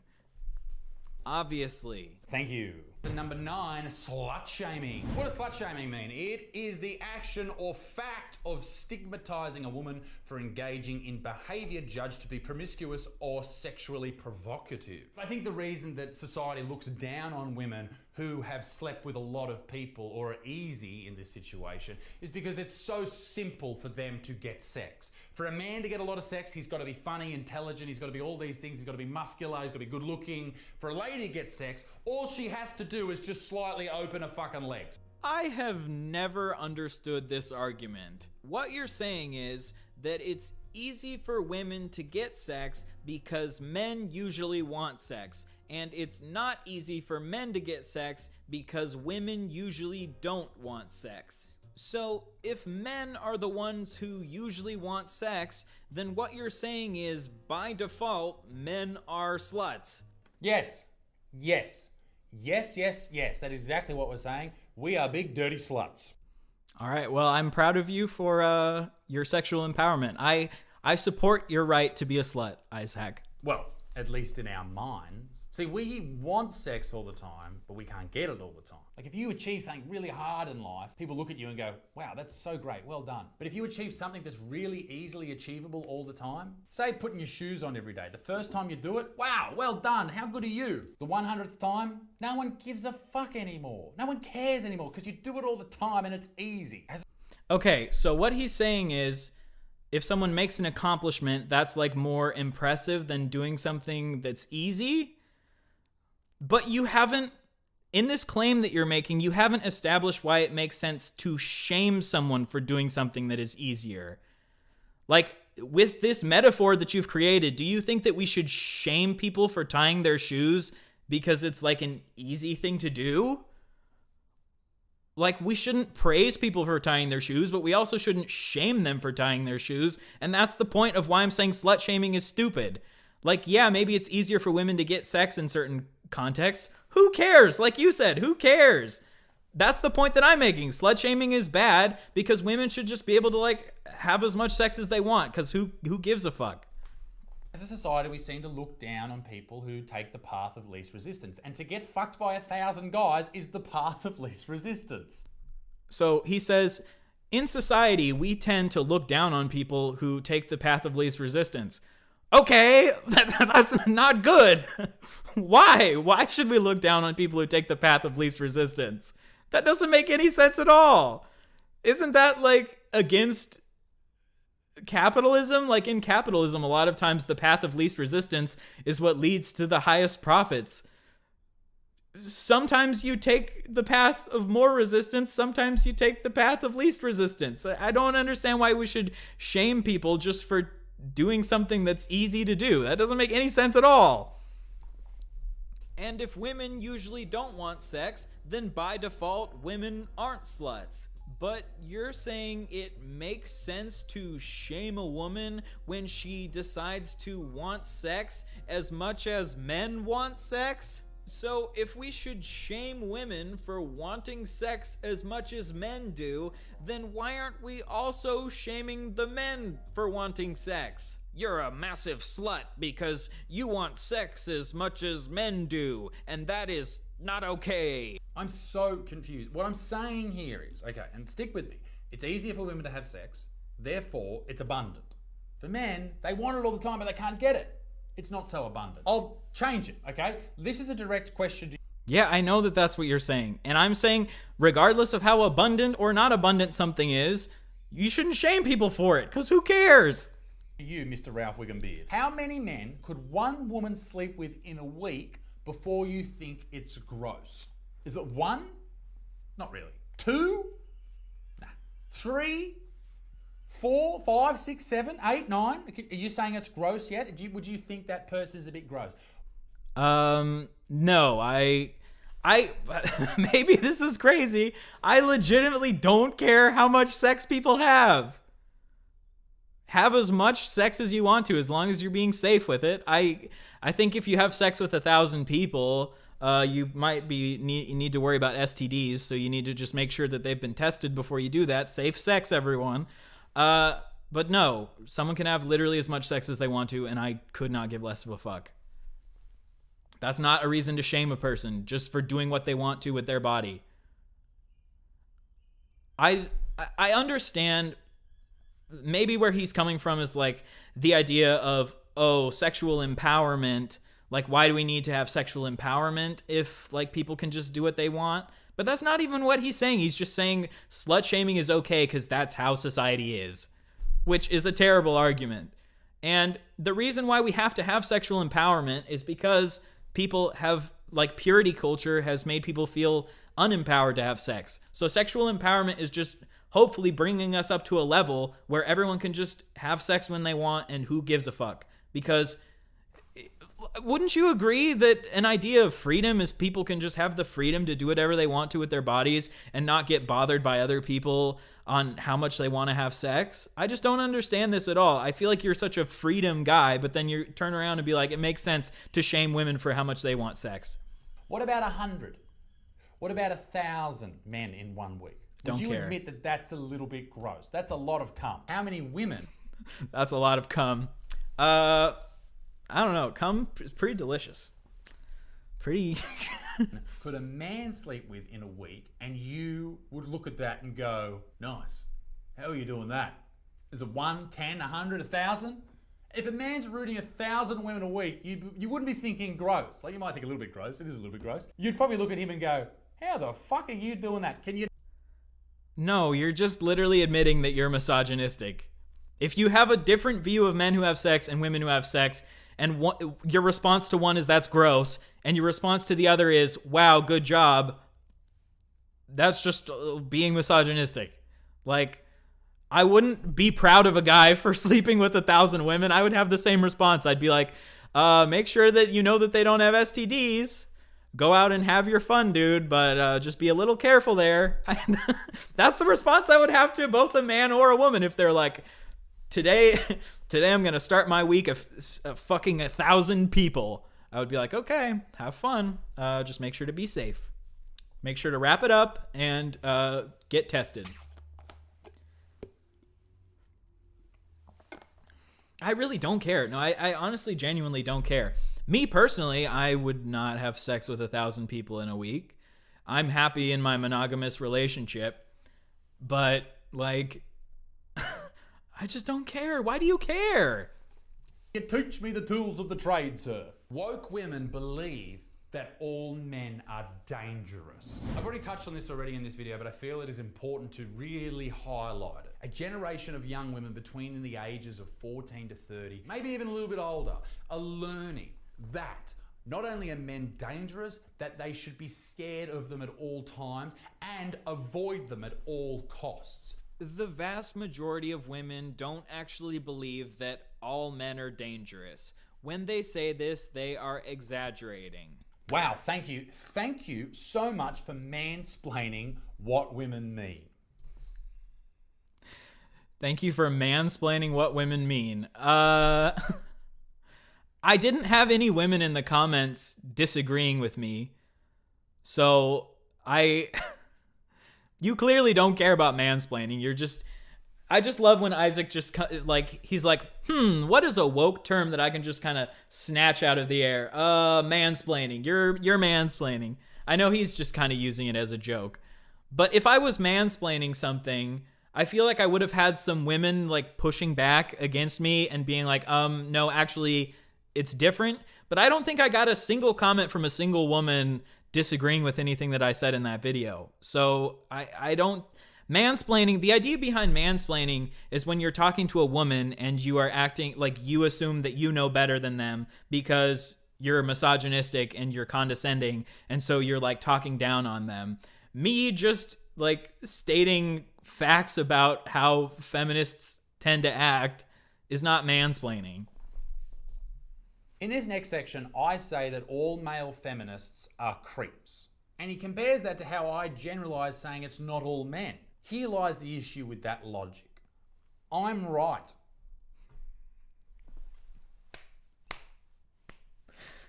This just makes me so... it just makes me so angry that I can sit down and like try so hard to like come up with logical arguments and explain how he's being hypocritical by saying that all male feminists are predators and then like saying that it's bad to say that all men are dangerous. And then all that he can do is sit there and be like, I'm right. Okay, do you have an argument or do you just have an I'm right? You literally, the entire point of my video is how hypocritical you are. That you'll make generalizations about whoever you want to make it about, but then the second women try to make generalizations, you get fucking triggered and pissed off about it. So either it's okay to make generalizations or it's not okay to make generalizations. Either it's okay to be an asshole or it's not okay to be an asshole. You can't just have it both ways. I think people should try to not be assholes, and I try to avoid using generalizations as much as possible. Those are like my core values that I try to stick to. You can't just be this nebulous person. I mean, I guess if that's, you just take pride in the fact that you have no core values and you just are like, it is okay to generalize when I do it. Okay, I guess. That is all. This just shows me that you're not actually against people making generalizations. You're just against women doing it. Okay, fair enough. You got me. All right. Well, I win, I guess. Are you going to try to improve that behavior moving forward? Have you realized that you need to stop making generalizations about people if you want other people to stop making generalizations? Have you taken a moment of self-reflection where you say, oh yeah, maybe I should try to stop doing that? I'm going to guess probably not. Male feminist is just any man who believes that men and women should be equal. But that would mean that most men are male feminists. Most men should be male feminists. There are a lot of men who like think, oh, men and women should be equal on like a societal level, but then they'll turn around and say shit like it makes sense to shame women for having sex and it doesn't make sense to shame men for having sex. Like that's clearly not wanting men and women to be equal because you're putting different standards onto men versus women. So that's the problem of that. Yeah, I think that like a lot of people would consider themselves like they think that men and women should be equal. But then people come up with all sorts of rationalizations, like conservatives will be like, oh, I don't think women are less than men. I think they just need to learn their place. You're not less than me because you have to be subservient to me. That's just the place that God has put you in. And it's like, shut the fuck up. But no, everyone should be a male feminist. Not everyone shouldn't be a male feminist. Everyone should be a feminist because we should realize that, like, we want to tear down these harmful stereotypes that hurt both men and women. Like I said, toxic masculinity harms both men and women. So we should all want to be feminists and want to dismantle that. And it doesn't just make society better for women. I'm not some woke person who just wants to make society better for women. I want to make society better for men. I care about men. I want the world to be a better place for men. Genuinely, I really feel sad of like the shit that men have to deal with through toxic masculinity. I'm not saying this shit because I'm some sort of woke feminist who's trying to pander to women. I'm trying to help men too. Who the fuck believes that men and women aren't equal? Who? Like, sure, there's some people, but they're fucking horrible pieces of shit, right? It just so happens that feminists... So you say you do think men and women are equal, but then you also think it's okay to shame women for having sex for some reason. If they're equal, then we shouldn't shame anyone. Like proper, full-on feminists. I'm not talking about old school feminism. I'm talking about the fourth wave, fifth wave, whatever. And the male feminists all seem to have the same opinions. That it's not so much about people being equal, it's about pushing women forward, only blaming men, and saying that everything to do with males is evil. And the whole point of my video is that that is a stereotype that you're pushing because it fits your narrative. Okay, what did he say? He said, first of all, it's about pushing women forward. So the idea of pushing women forward is the idea of equity. That sometimes we have to prioritize women in ways where they have been unprioritized in the past so we can get ourselves to a place of equality. You can't achieve societal equality unless you believe in equity, which sometimes requires pushing people up so that we can all be at the same level. So that's that idea. But I don't believe that women are better than men or that they deserve to have more than men. I just want us to all get to an equal place. And no, I don't think that women can't be toxic. I don't think every problem that women have should be blamed on men. Women can be toxic. There are a lot of fucking horrible women in the world. But I just want us to all treat each other with respect and dignity and to like try to treat each other as equally as possible and then build people up and get us to a place in society where we're all just like on the same level. Many years ago, just to treat others with respect was the main goal. But now they've moved the goalposts so many times, it no longer means that. I don't want to get angry. I fucking hate when he says like, it used to be just about treating people with respect. When did we stop treating people with respect? But then he also takes pride in the fact that he's an asshole who pisses people off and doesn't act respectful. You can't have it both ways. Why are you saying that society should be about treating people with respect, but also I should be able to just piss people off whenever I want to and be an asshole? Those are completely diametrically opposed ideas.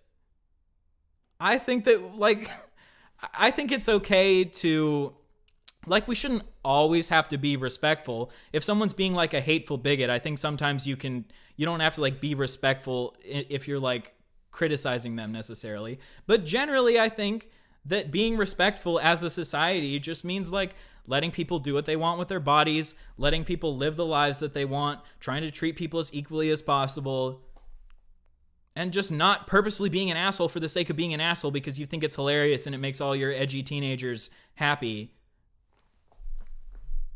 You can't have both. It can't be that you want everyone to treat people with respect and I should have the right to be an asshole whenever I want to and make people angry. Choose one or the other. Now, for you to be considered a feminist or a male feminist, you have to scream from the rooftops how bad men are. You have to absolutely portray them as the enemy. And you have to show that you are an ally, that you are helping the cause. No. On a percentage basis, when you analyze statistics, Statistically, 90% of criminals are men, so there is some sort of issue here where statistically men seem to be doing more harm than women. This doesn't mean that men are the only problem in society. There have been fucking horrible women throughout history, like Margaret Thatcher or some shit, but the majority of the men throughout history that have like committed genocides and shit, it's been like mostly men. That doesn't get women off the hook when they are pieces of shit. Like, I specifically made a video calling out TERFs. If I was his stereotype of a male feminist, I would be like, you know what? It's okay for TERFs to be transphobic because they're a woman and they need to have their opinions. No, fuck transphobic women. I am not. If you're a piece of shit and you're a woman, fuck you. So I just don't. That's what makes me so annoyed, is that he just paints this stereotype of what he thinks I am based on the fact that I call myself a male feminist. I am very left-wing and what you would probably consider woke, but I am nothing like the extreme straw man that you have created of what woke feminists are like.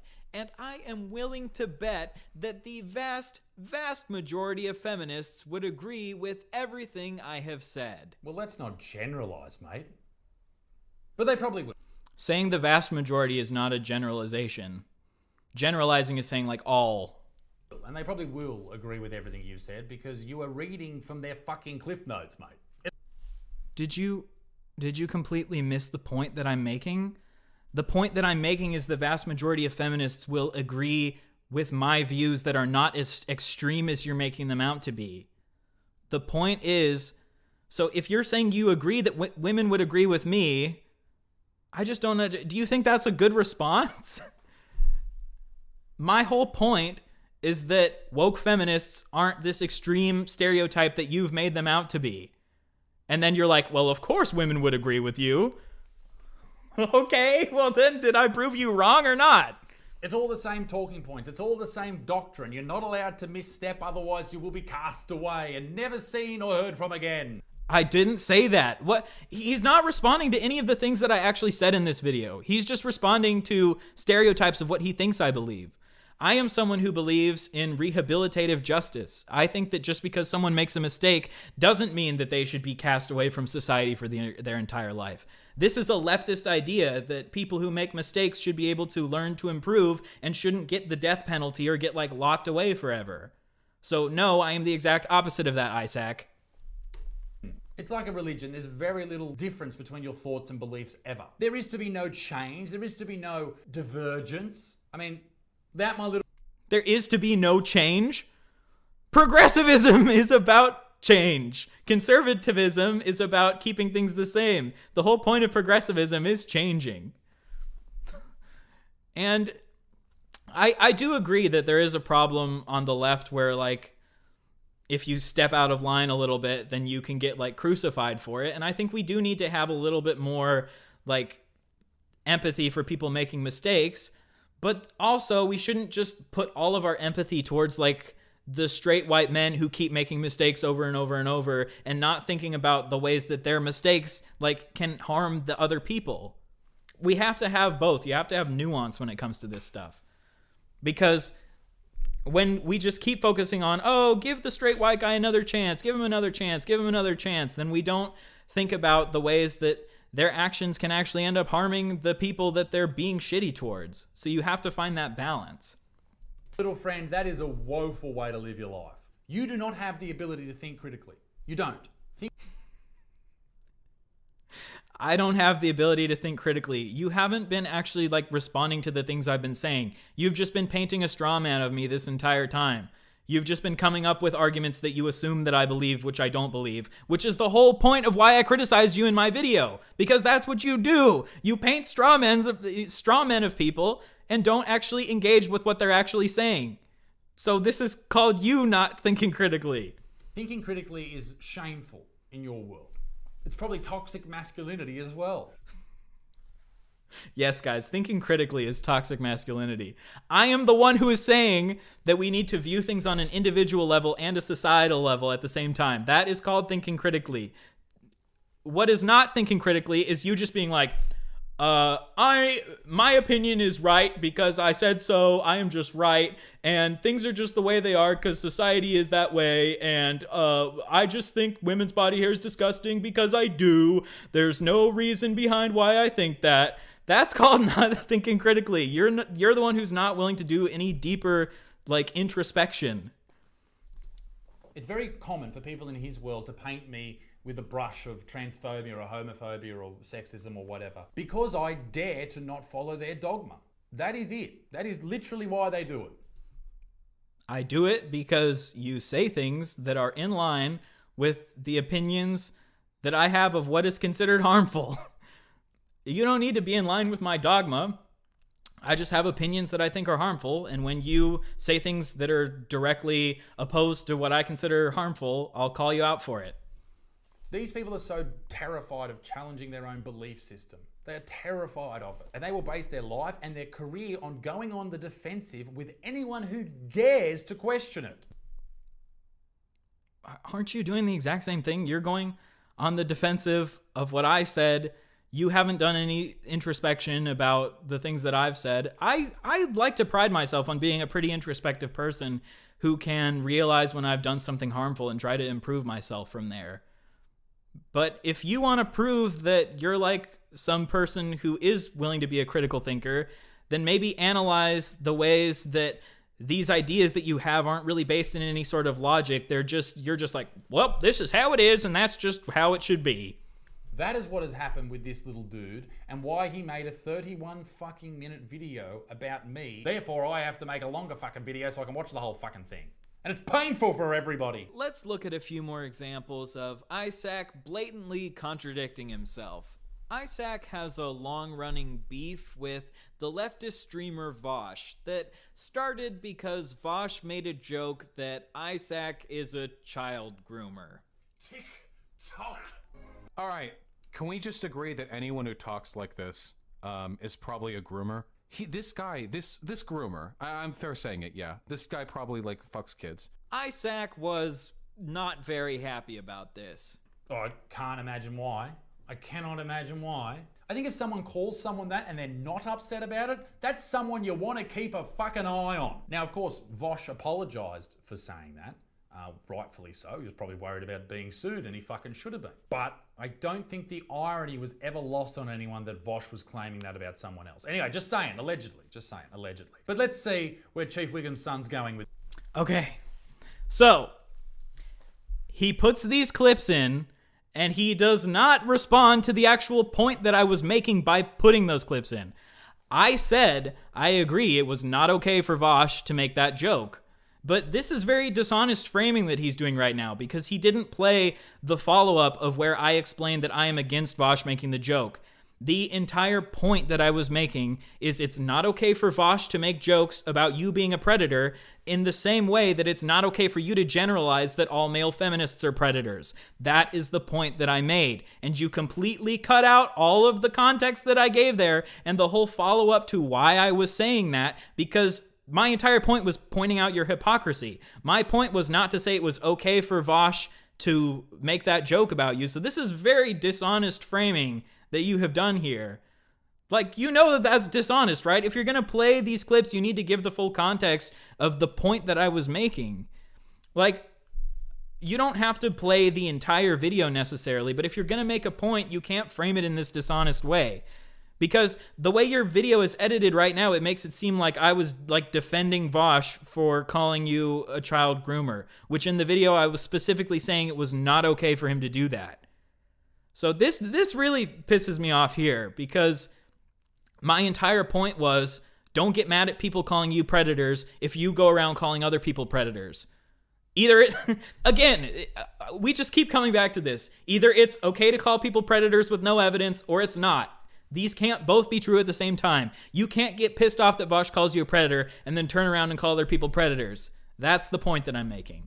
With this. After this, there was a controversy where Vosh got into an argument on Twitter with J.K. Rowling, where Vosh made a misogynistic joke in response to J.K. being transphobic. He said this to J.K. Rowling after she made a statement about trans people. He tells her and women to be quiet. I genuinely didn't see that it was a joke. I didn't know. I thought he was just being serious. And I also found many of his responses to this. I mean, at least he's able to admit that he realizes it was a joke. I do not defend Vosh making that joke, by the way. I talked to Vosh about it. I think that... I honestly think that that type of joke is exactly what I'm criticizing with like Isaac's type of humor. The type of joke where the person who you're making the joke to doesn't even realize that you're joking, and then it can actually contribute to like TERFs attacking trans people. That's not good comedy in my opinion. Good comedy isn't like when you make jokes where people don't even realize that you're joking. So I definitely do not defend Vosh's joke. But he again cuts out the context of the point was, why is he going and criticizing Vosh for being misogynistic when he's misogynistic constantly? And then he just cuts out me giving the context. He's just cutting out all the context of me calling him a hypocrite. Probably because he realizes it doesn't make him look very good. Extremely hypocritical. First, he says that he respects J.K. Rowling for speaking out about her beliefs. J.K. Rowling, whether you agree or disagree with her, she has the balls, the fanny flaps to go out there and talk about what she genuinely believes. And you have to respect that, whether you believe it or not, whether you agree with her or not. If she goes out there and talks about what she genuinely believes, that's some good shit. She is risking, mate, her career by not playing by your woke rules. That's what's fucking interesting about it and brave about it in your world, Ralph. She would be bullied into submission, and if she doesn't play by the rules, she doesn't get any more work. I don't think it's brave. Just the idea of just like speaking out against what is popular isn't brave. And then the point that I made in my video is that you don't call what you consider woke women brave for saying they hate men. When J.K. Rowling says something transphobic, she gets a bunch of backlash from people on our side, and then when, like, women say that they hate men, they get backlash from people like you. The only point that I was making is it's not inherently brave just to, like, state an opinion that's different. I don't care. I care about, like, if people state opinions that are good, or if they state opinions that are harmful. That's how your world operates. And also J.K. Rowling is a billionaire who is not having her career hurt in any way. They're still making a video game with her. They're still making these fucking movies. Hollywood seems to not give a fuck at all about the fact that J.K. Rowling is transphobic because they keep bankrolling her projects. And even if they canceled every project that she's ever doing, she still is gonna die a billionaire. So yeah, I respect her. Okay, so let's wrap things up. I'm fucking done with this fucking piece of shit. If Isaac makes a response to this video, I'm sure he'll make some joke like, "Fuck you, you woke soy boy. I can tell that you've been drinking too much soy milk because you're growing your own milkers. You better be careful. If those milkers grow too big, you might turn into a woman." Which I would fully support because I am not transphobic. I think he is a closet fan of the channel. I would not be shocked if he has my merch. I won't be shocked. Well, it looks like he thought I did a good impression of him, so I appreciate that. I'm not a fan of the channel. I just watched a few of your videos and figured out your style of humor because it's very easy to do an impression of your style of humor because it's basically just making little snide like, oh, I'm not being bigoted. I'm not being transphobic. Ooh. That's basically your entire sense of humor. It's just like saying something and then just being like, oh, but I'm not trying to be bigoted, guys. But like, you know, trans women are kind of gross. I'm just saying.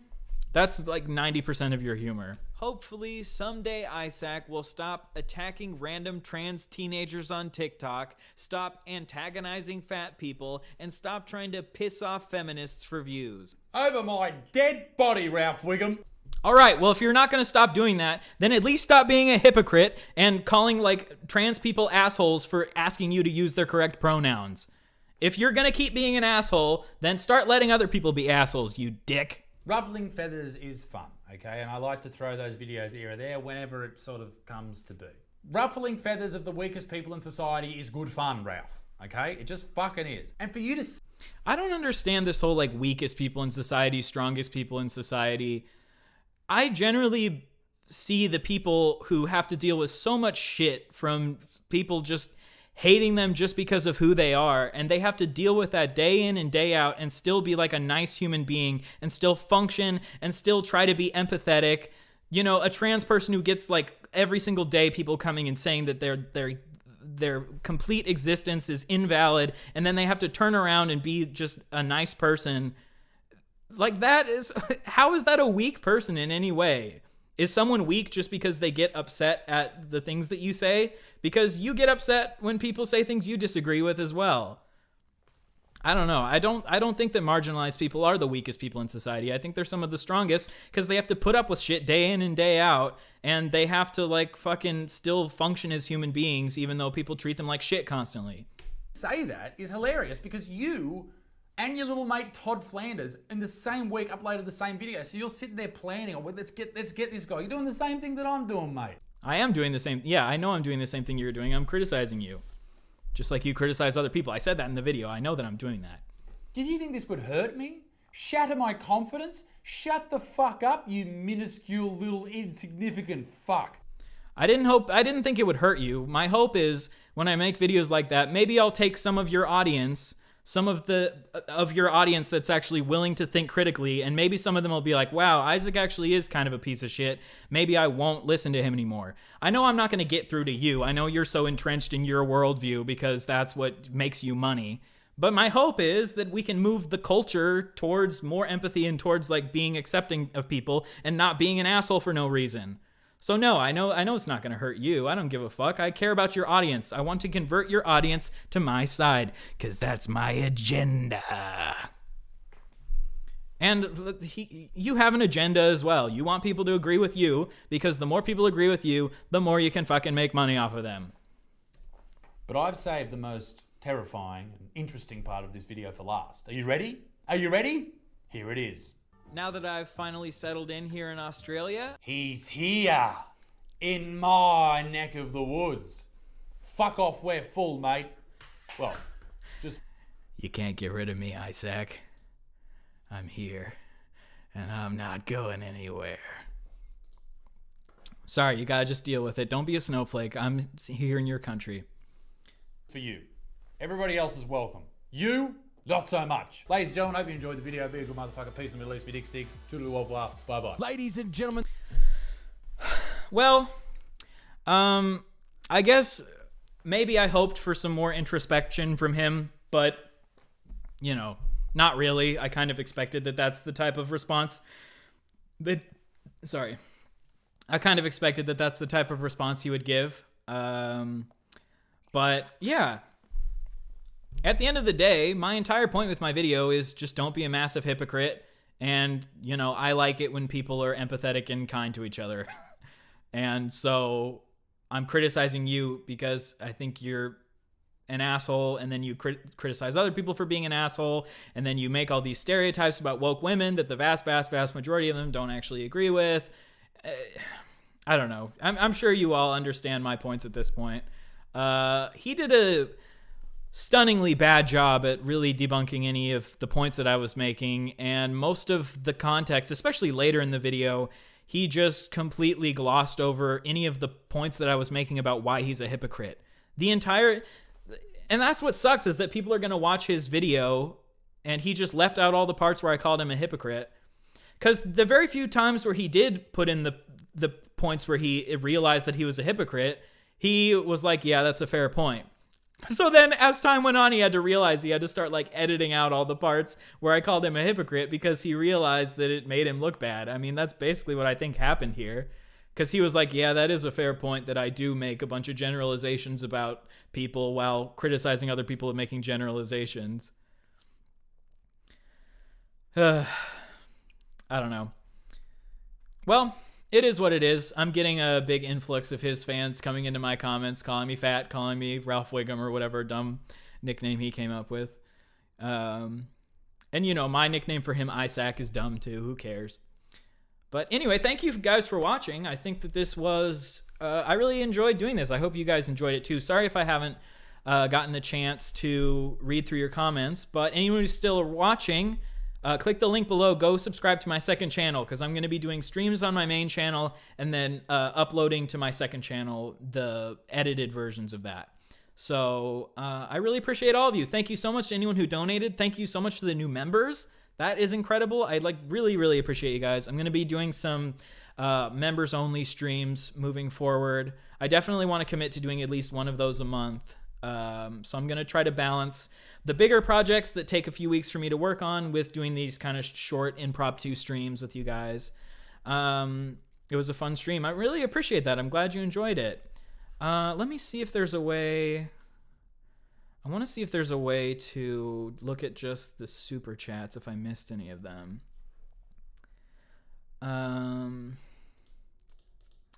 Just give me a second. I want to make sure I say thank you to everyone. Let me click here. Let me see. Okay.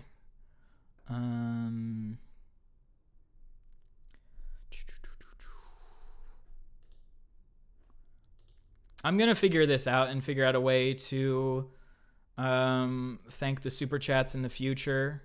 Oh shit, did I? God damn it.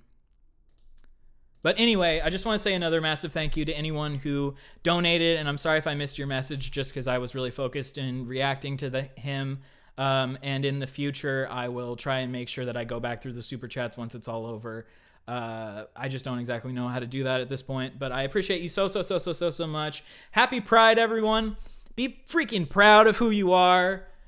Go to Target and buy some Pride merch. Go to McDonald's and buy some. I know it's kind of dumb to focus on the dumb corporate pride, but I don't know. I think I sometimes become so cynical that I am like, oh, pride is so corporate or whatever. But I need to realize that I don't need to be cynical all the time. And I think that pride can be a really awesome thing because we just get a chance to be like, we're ourselves. We're just here. We're just trying to exist. We're not trying to be some fucking... We're not trying to push some insane agenda like you think we are. We're just trying to exist, you know? I am trying to push an agenda of trying to... I mean, my agenda is just like treat everyone with respect and that everyone can just be themselves, you know? Thank you for the $5. Adina, wildly off topic. You need to get on the WHGS podcast. I don't know if I know what podcast that is, but sounds good. All right. Have an amazing evening, or if you're in Australia, have an amazing afternoon. I really appreciate all you guys, and I will